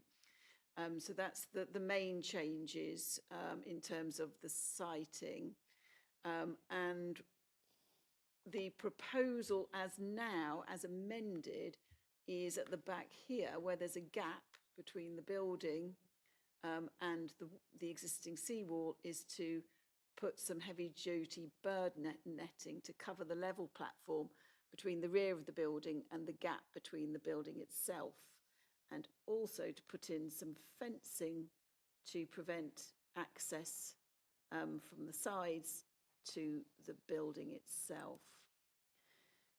So that's the elevations of the building as constructed. So that is what planning permission is being sought for. As you see, you've got the ramped entrance at the ends here and the stepped access up to the frontage, and one of the doors has been moved around to the side. The overall number of toilets provided is the same. And what you're showing here is the bird netting. So you've got this kind of gap at the back here. The proposal is to put netting across so that people can't effectively jump or be tempted to step across onto the roof of the building and potentially into the gap at the back here. And this is in response to try to prevent antisocial behaviour. And this is the comparison. So this is the building that was granted. So that at the top is the original building. It's now been demolished. This is what planning permission was granted for, showing everything at grade and at level. And this is as built. So we still have got the same number of toilets, but we've now got doors on each end, and we've now got ramps and steps up to the building, and as I said, slightly higher with 35 centimetres increase in height. And these are the photographs of the as-built scheme, so the view from West Walk, immediately south of the site. When this application originally came in, it sought consent to retain this high fence that you can see going around the back here. And the application has been amended to remove that fencing. The fencing was the reason for objections to this application, in the fact that it is highly visible from the conservation area, from the public realm, and is very out of keeping with the visual amenity of the area, with objections from the conservation officer, as well as objections from the public. So that will be removed, and in this gateway here, which is part of the new revisions, is added obviously to stop people getting around the back. You can see again more clearly this fencing that was put up that's unauthorised. And these are views, wider views of the site context. So this is a view east along the seafront, and then right hand the view along the seafront from Castle Hill. So again, this is the fencing, which is considered to be, in the view of officers, unacceptable and obtrusive. So that has been removed from the scheme. And instead, what you will have is netting going from the back here across to effectively close off that gap that you've got behind the building. And the reason that it's being proposed as a netting is to prevent a solid surface that would encourage people to walk over it. So the intention is that the netting will be designed as to indicate that it is not a suitable surface to be walked on, to try to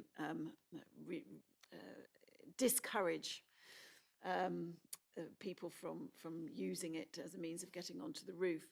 There's a planning condition proposed which seeks to agree the actual detail of that netting before it is installed. So the officer view is that overall, the impacts of this, it's a very slight increase in the overall size and volume of the building. The fencing, as we've discussed, is unacceptable, so is no longer part of the scheme. The amendments, the removal of the fencing, the installation of the netting are acceptable. The impacts in all other respects are no different to the previously approved scheme, and as such this is recommended for approval. subject to conditions requiring the removal of the fencing within a maximum of 6 months of the date of the decision, and the installation of netting to be provided within 3 months of approval of the details. As I said, this is recommended for approval. Thank you. Okay, thank you. Okay, I don't think we have any speakers on. Oh, we have a statement from Councillor Hartnell, haven't we? No, it's not on that one. Oh, okay. Right. Yes, it is. Yeah, no, but no, that's the one he didn't wish to comment on in the end. Oh. I think I might have deleted it from the wrong one then. Fine. It is. Yeah, no, it's all right. There's an update to that. So we can move on to questions. Yep, Councillor Ragg. Yeah, not very clear on this.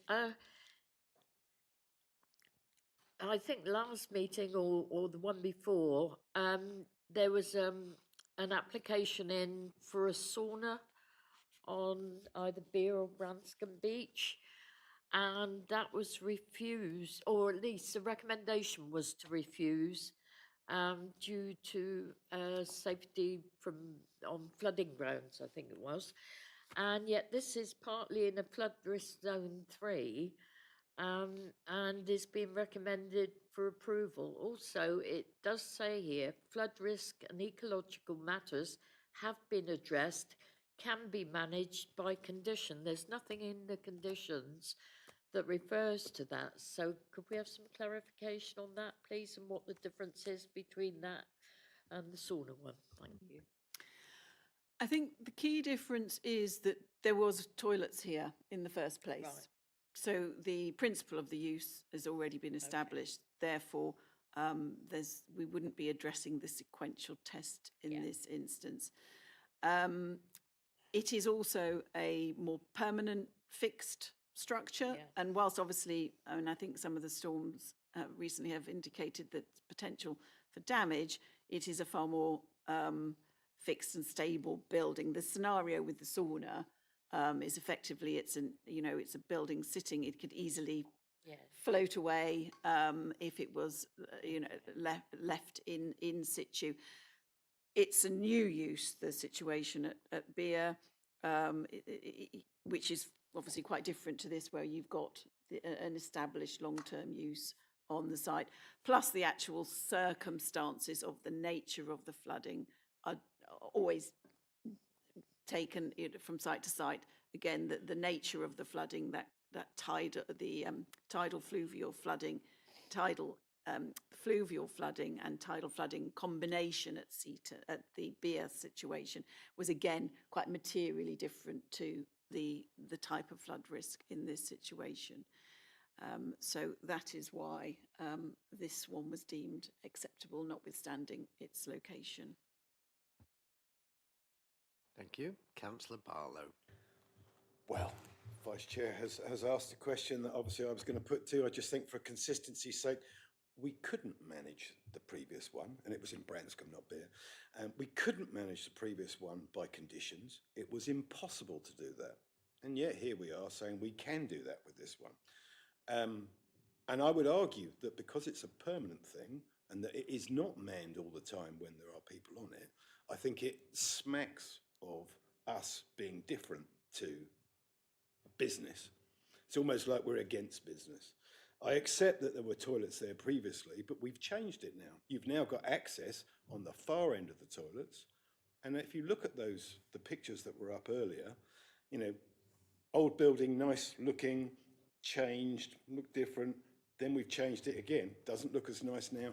And you've put toilets on the end, which are surely more dangerous for flooding. And again, we don't know who's in them or when. So to me, I just think that we're not consistent, and I would, as a business, I would certainly be very cross about that, and I think we should look at that. Also, the fencing that we're removing, I presume that was put there for safety, and what are we saying now? That we're going to put some bird netting down that will stop people jumping onto the roof. And again, I just wonder why you think that's going to happen. Or surely that makes it almost safer that there isn't a gap. I presume this netting will have to be, as you said, substantial netting, which would catch people if they fell down there. I just wonder if we're doing this to make it look pretty, but we're actually going to cause us danger in the future. I think it wasn't so much a matter of public safety as it was to prevent access to the back of the building, which also could be a safety issue, but was more to do with antisocial behaviour.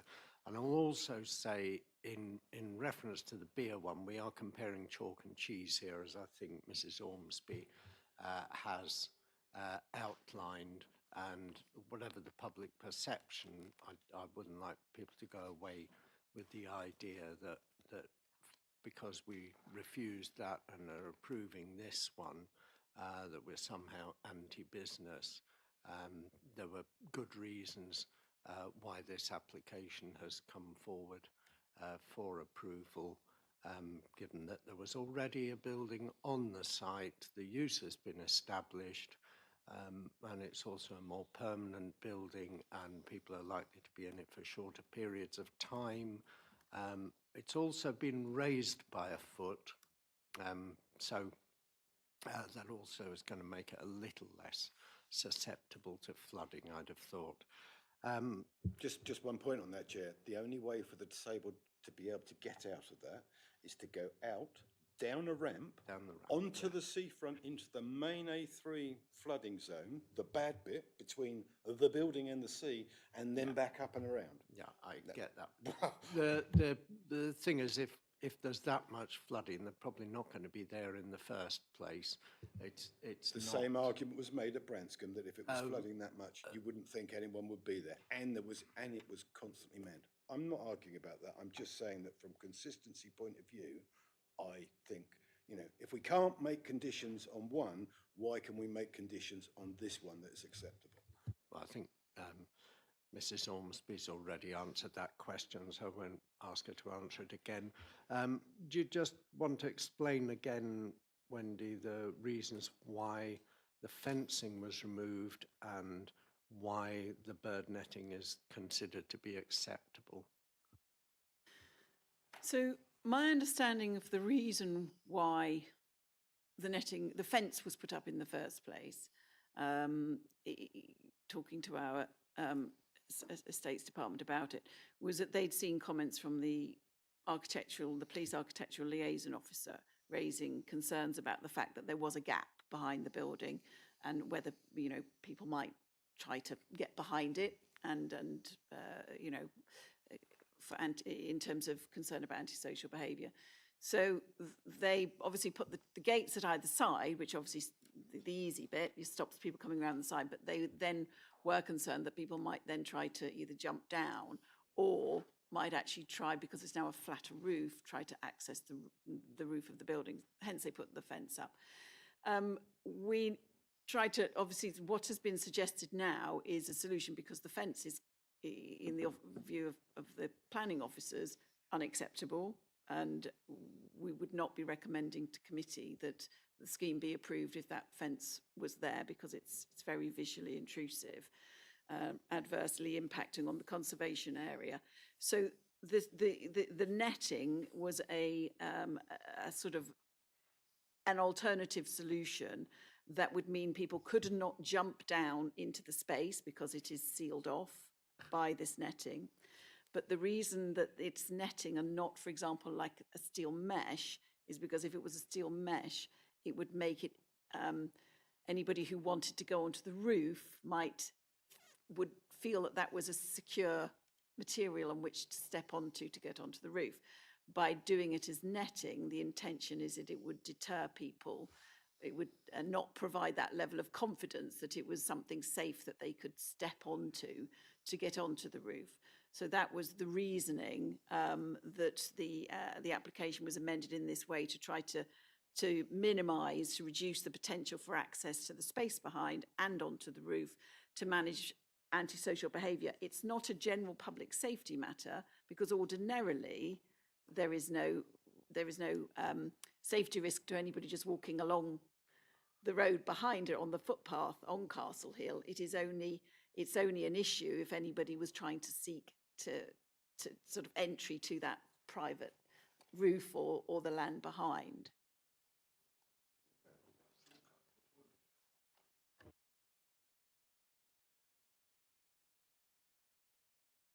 Councillor Howe. I'm going to bring up, ignoring Branscombe for a while, I'm going to move to Exmouth. We got some nice new toilets in Exmouth.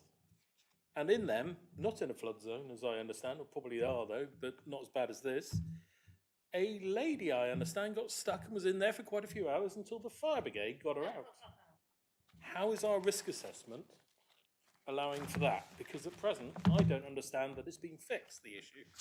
They are still somewhat frustrating, is my understanding.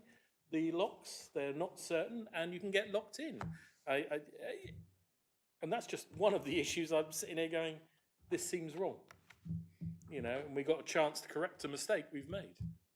But I fully accept it was the suppliers, but we're using the same suppliers still. Yeah.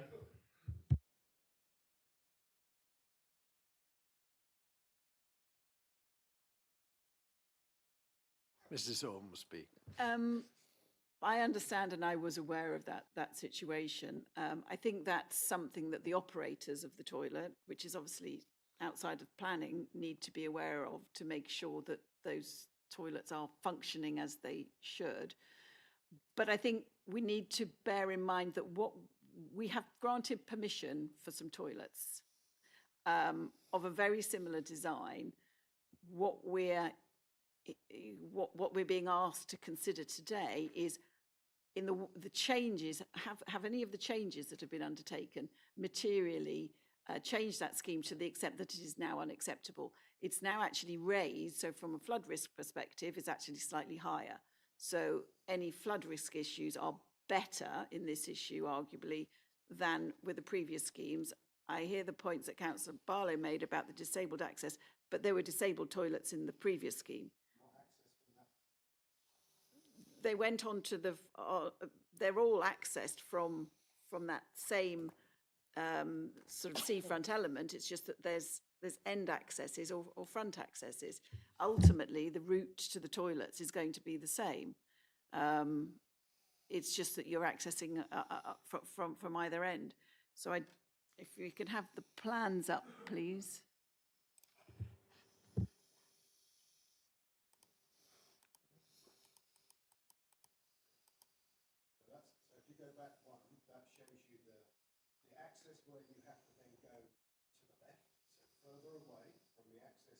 Do you want to put the mic on? Sorry, Chair. So that one there shows you the new access to the disabled toilets. You then have to go down a ramp further away from the safe access. You have to go out where we've built the steps out further in front of the building, pushing you further into flood zone 3. You then have to walk up past that to get to the safe area. So that's the first one. And if you move on to the next slide, or sorry, 2 slides further on, you'll see that the actual other disabled access was at the far end, near the access, all on level, so you didn't have to go further out into it, and without steps, you didn't get pushed further out into the flood zone 3. And the danger of, especially if you've been locked in for 2 hours, high tides coming, I mean, who knows?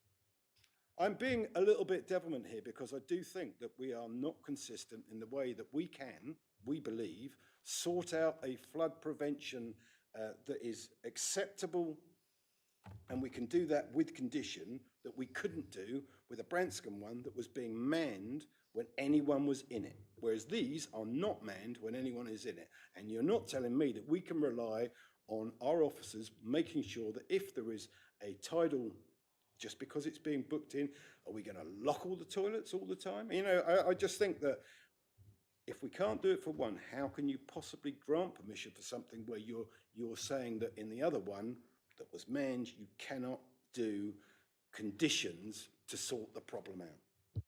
I'm just going to point out we are not discussing the Branscombe application today, and I would rather it was not raised again. You know as well as I do that Every application is discussed on its merits, and I don't want any further comparisons between that application and this one. It's just consistency, Because Chair, that's it's not, consistency is rarely a feature in planning because every application is decided on its merits. And I'm not going to argue about this, Ian.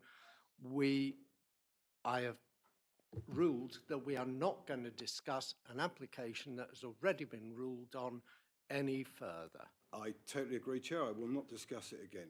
Could you explain, please, then, how can we make sure that this is safe in the future for all of its future use, which is supposed to be 50 years, although I think it's only 20 years that the building is actually, I think it's 50 years we pay for it, 20 years that it's actually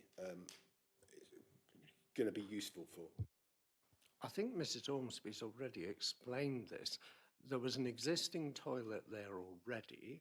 The approved design, it has already been approved, the approved design was at the same level as the prom there. This is now raised up, but obviously with a ramp.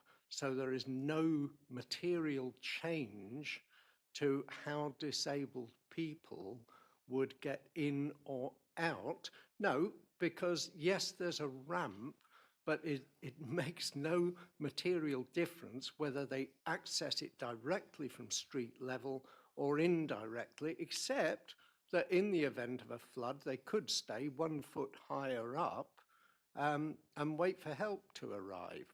Yes, but the point is we have already approved an application where the disabled toilet was accessed from prom level. Councillor Howe. Not wishing to correct the chair, but I will. Yeah, go ahead. Unfortunately, we have moved doors from the front to the two sides. That is a material change. In health and safety terms, if you're locked in there and there's a flood coming in, the fire brigade now has to try and knock on different doors and walk around the building. That's not really acceptable. Our first application, all the doors along the front is my understanding, that's easy. You can see them. The fire brigade won't miss one. Now they've got to go hunting for them. In a storm and all the other things that could happen, this is a material change. And on health and safety grounds alone, we ought to be scrutinising it and taking it under advisement. There is no proof that these loos are safe. We are now putting it in a more dangerous scenario in a position that is liable to cause harm to people. And that's not because of the existing use, that is purely because of the way the new one is now configured, where you have to hunt for the doors, and that's not acceptable. And also, Chair, Excuse me. I just want to say, I was not saying there's not a material change to the design. I was saying there's no material change to the way a disabled person accessed the toilet in terms of starting from prom level, which was the point Mrs. Ormsby was making. Right, I've got several other speakers. Councillor Young from outside committee, if I can come to you for a minute because you may have an update. Yeah, regarding the door lock, that was a mechanical fault. That was the grub screw on the handle. You know, when you fit a handle on the door, you've got that grub screw, and that wasn't fitted right. So the company that fitted them went back and checked every single lock on every single loo complex that they had done, and they've remedied that. We now get a report of how many complaints we get, and it's in the point something, we got, I think it's 0.5 complaints, which is very, very minimal, and that is mainly cards not being accepted. If you, there is a feature to allow you to get out if there's a failure, but because of that grub screw, that failed that time. So we haven't had a recurrence of that issue, since that one issue at Exmouth. When was it? Last summer. And that's why I always have a Swiss Army knife with me, so I could have fixed the grub screw and got out. Okay, Councillor Smith is next. I've just got two. That's a good question, Eileen. We are still on questions. Yes. So I take it, Simon, you had a question, because we were in danger of getting into debate there. Sure. First question is really, I think I remember from the original application there was an explanation to why the gap had been created, because I think it was a structural issue, was it, when they had knocked down the old unit and they found actually there was some subsidence or something similar, and they're trying to future-proof. Was that correct? I just wanted to try and work that bit out first. The footprint of the building is in the same location as it was approved. That hasn't changed. What's changed in this scheme is the height, and that then necessitated the ramps and the steps up to it. But yes, I think the previous building was built right back into the rock, and this building is set forward, but it always was intended to be set forward. But I think Councillor Smith was just trying to ascertain why it had to be raised by 35 centimetres. It's not. I know that in a previous scheme it was to allow for the drainage, the pipework underneath the building, and that hadn't been factored in on that occasion. I don't know if that's the same reason, but it's the same increase in height as for a previous scheme which we've had in. It may well be that that's the reason. And if, with your permission, Chair, just another question really. Do the recent storm damage to the disabled ramp and brickwork influence our decisions, or should it influence our decision in this particular application? Want to answer that? I think, obviously that's a maintenance issue for our assets team. So I wouldn't say that it would, in terms of, the structure itself, in terms of the damage that was undertaken, is a maintenance issue for the team.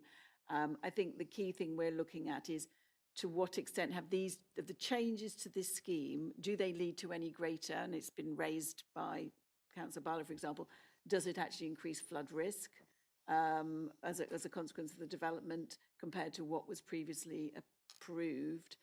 And I think that discussion related to the longer potential distance from getting out of the site. The difference is in terms of the doors. There's a large changing places toilet here, which had a door on the front. The door is now on the side. So in terms of distance to travel, I would say my view is that is not material. The disabled toilet that is on this end, again, had a door at the front here, and it's now on the side with a ramp going out to the side, and I think that should be shown on the site plan here. That's partly why I'm asking the question, because where you're pointing now is where the damage has done, so that was at the access point for the disabled loos, which is, again, why I'm asking the question, because of, I know nobody's going to use it in a storm, I realise that, but that's the risk, isn't it? I think that's why I pose the question.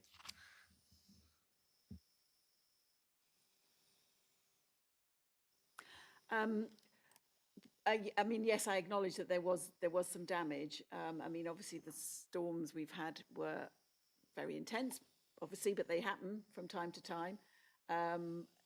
It would be, again, there have been toilets on this site for a very long time, without, as I'm aware, incident of people being trapped inside them, most likely because that kind of sea storms are very evident and likely to dissuade people from making a decision to use the facility in that extreme events.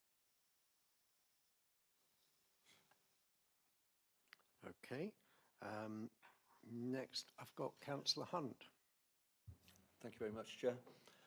My question is back to the netting, the bird netting, and I tend to agree that kids are quite likely to actually want to jump on a net like it's a trampoline. Will there be any signage up to tell people that it's not suitable to walk on or to bear any weight?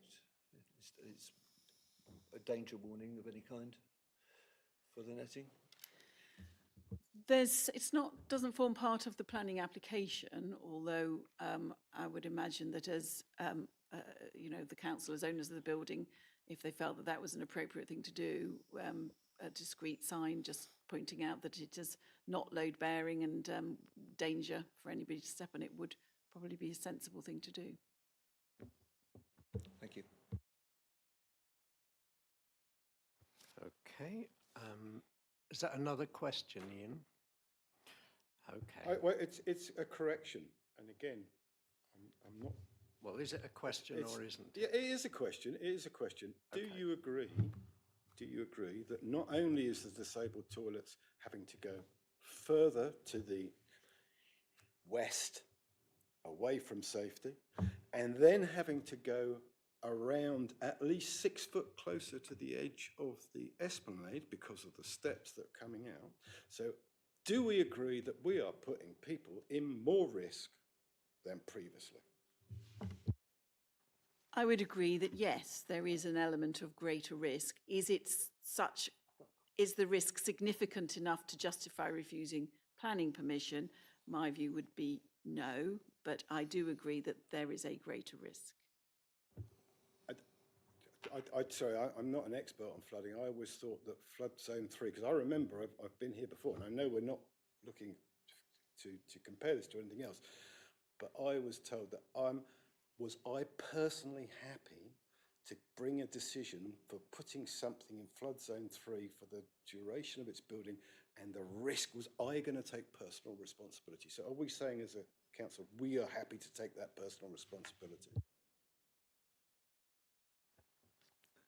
I think having regard to the fact that there's always been toilets on this site, the fact that people may be be slightly closer to the edge of that thing. I suppose the key thing is previously they had the potential for people to be in that area. In an extreme weather event, it's unlikely because of the nature of the flood risk here, which is tidal, which is visible, an obvious situation, that I think the chances of people using this will be no different to how it was before. There were toilets and people could choose to use them or not use them and put themselves at risk.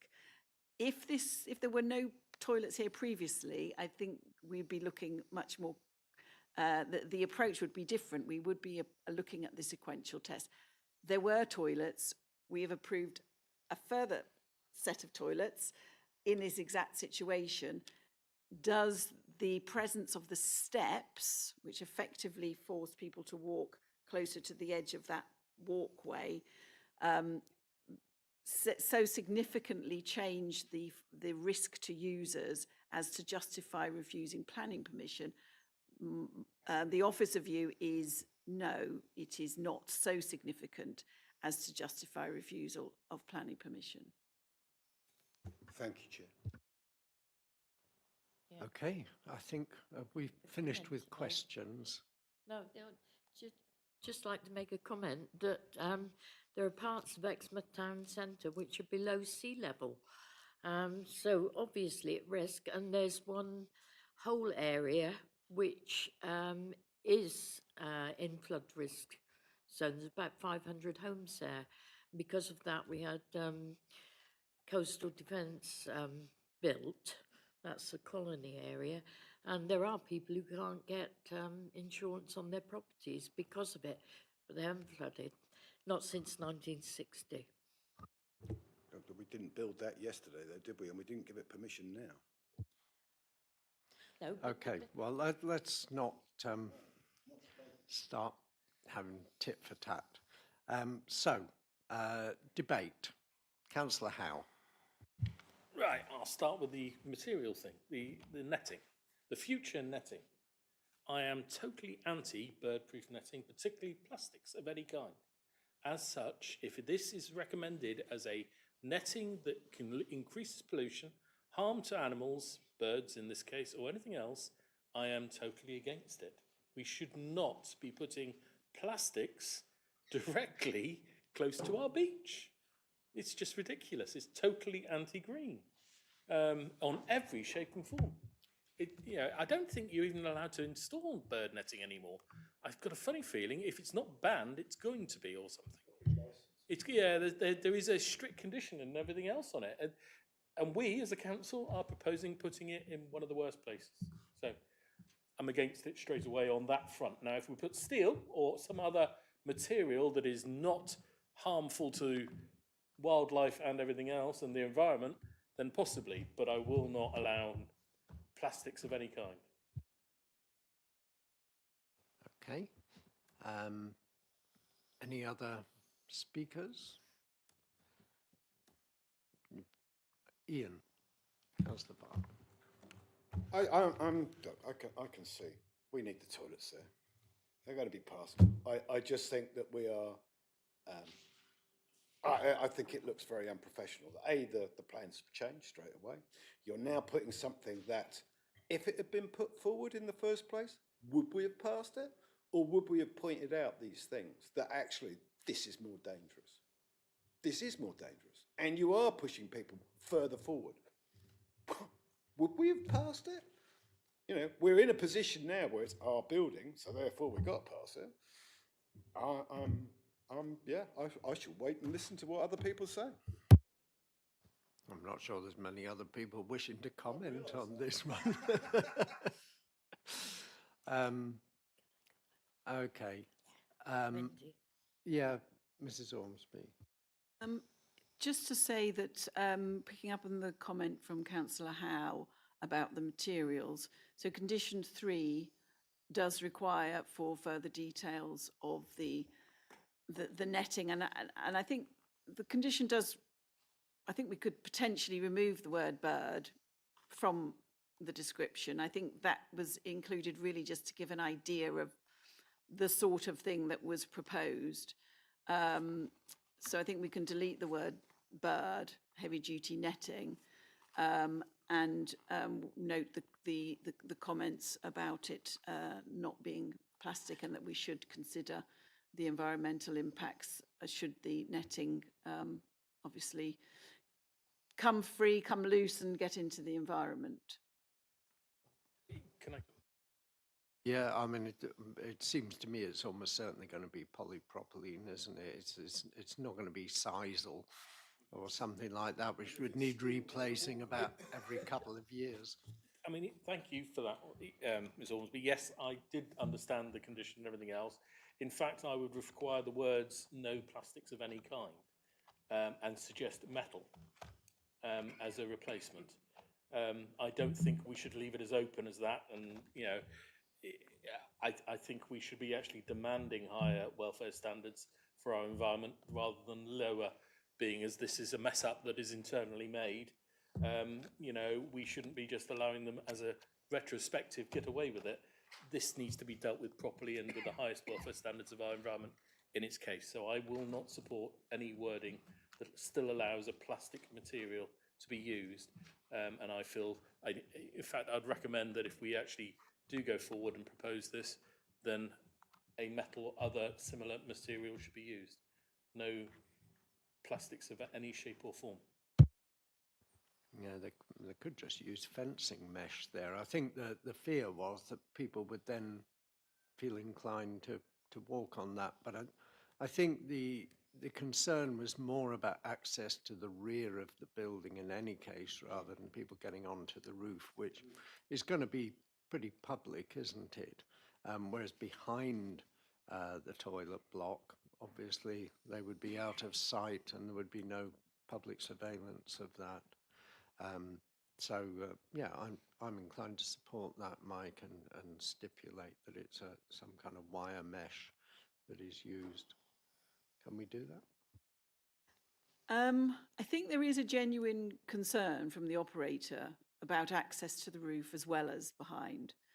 And the intention of the operator was to use a material that does not look to be strong enough to support the weight. Otherwise, it will just be used as a stepping platform potentially onto the roof. And metal often has that appearance unless it was very, very lightweight. So whilst I understand the concern about no plastics, I think I would recommend that we perhaps just leave it to say no plastics and then look at what other alternatives there may be with natural fibres, for example, as an alternative maybe to metal. Or a nice bit of trellis with a plant growing over it. Yeah. That would be quite nice. Roof garden. We're getting carried away now. Yeah. Councillor Barlow, Ian. Thank you, Chair. Look, at the end of the day, this is to stop people getting on the roof. This has got very little to do with access to the back of the building. They've got 2 gates there. It's going to be at least a 6 to 8 foot drop down there. If you catch them in there, that's great as far as I'm concerned, because then at least then the police will know where they are. So I don't think that's going to be, I think the issue is health and safety. You know, there is a pathway up there with a I don't know, a 3 foot, 3.5 foot little one pole to stop people going over the edge there. And it would be very easy to step over there or hook under it and then jump onto the roof. That's what the kids will do. And I think it's our responsibility then, safety-wise, they've got to put something there to stop them. So bird netting, whether it's plastic or metal, you know, is that going to stop them? I can't see it, but you never know. They like to jump these things. I think you ought to put something, you know, you need to re-look at what you're going to do that.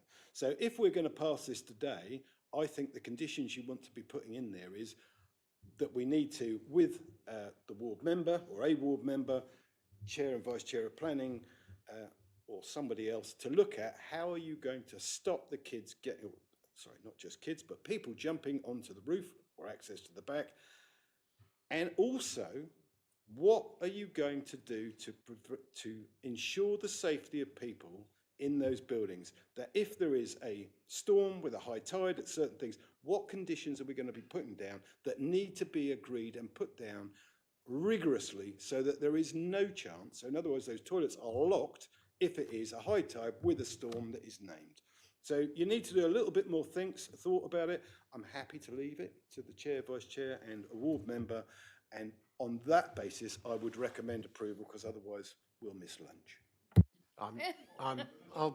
I'll wait for Mike to correct me, but I don't think the toilets being locked in the event of a storm is necessarily a planning thing. It's just getting it the would safety. be more a health and safety operational decision. It's not. It is on a flood zone that we have to come up with, and I'm not allowed to mention anything else, but you have to come up with a plan that is safe to make us happy to pass planning on this building. Is my understanding, Chair. Okay, so are you proposing a condition? That is the condition I'm proposing, and I will ask officers for the, or my learned friend opposite, for the, how you would word it and what it is in flood terms that they had to come up with on the one that shall not be mentioned. So we're coming up with a hypothetical situation where people in the teeth of a storm are struggling along the seafront to go to the toilet.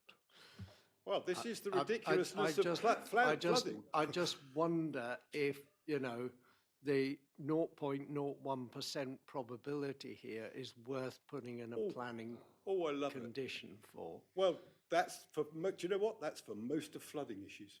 The 0.1% that we're protecting that enable us not to build in Exmouth, not to build in Sidmouth, not to build on Seaton High, the Harbour Road in Seaton, whatever. All these things where we are looking after the people that don't listen and have no common sense.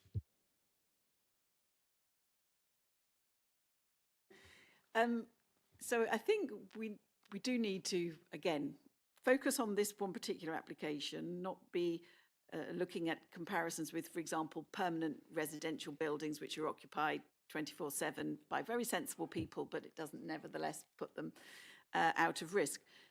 What we have done on some applications where necessary is put conditions on requiring a flood warning evacuation plan.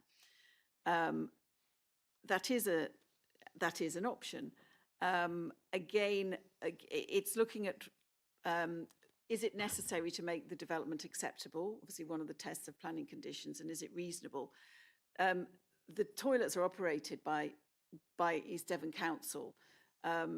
So as a responsible body, it would be possible and should be possible for the council to be thinking about these, the risks of all of their buildings and how they're used without the addition of planning conditions. So for that reason, I think that as members, obviously, you could obviously raise these issues with that part of the council that is responsible for running these, is to what facilities, what is put in place.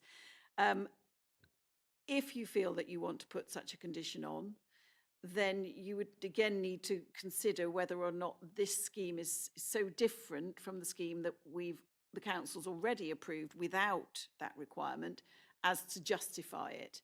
And obviously I hear, Councillor Bowler, what you've said about the fact that you think that this is potentially more risky.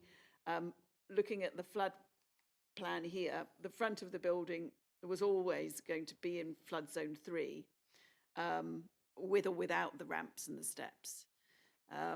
So again, I think the officer view is this isn't materially so different to justify adding that condition, but it is an option to members if they feel they wish to.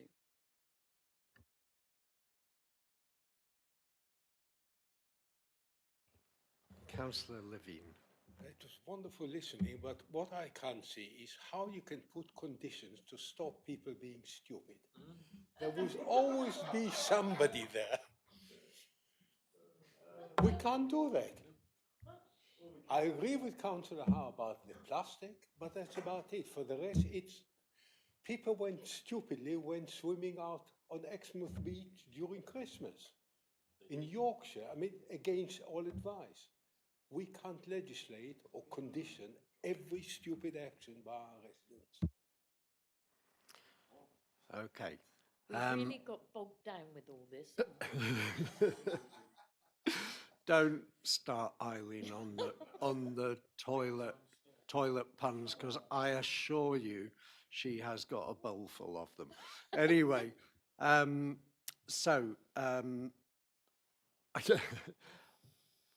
I think we've got certainly one condition we want to amend, which is to specify what, Mike, the type of netting, the material to be used, or ask that something is used that is non-plastic.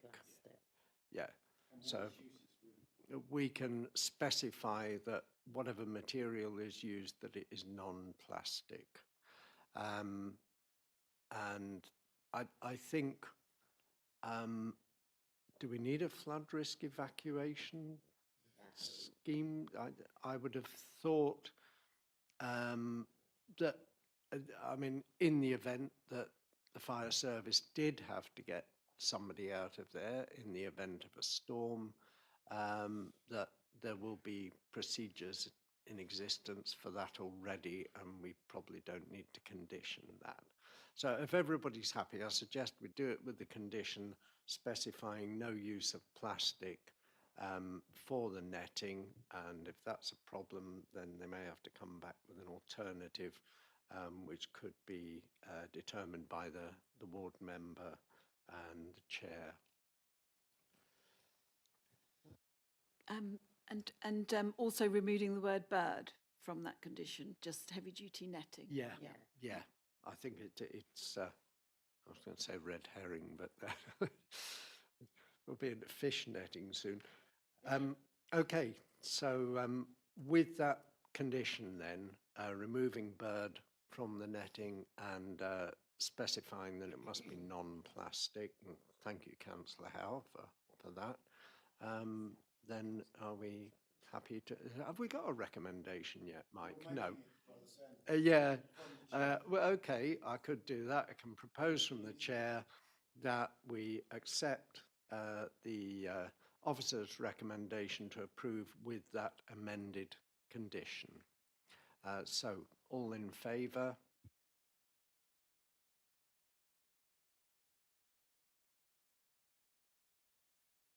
So I don't think we've got any against.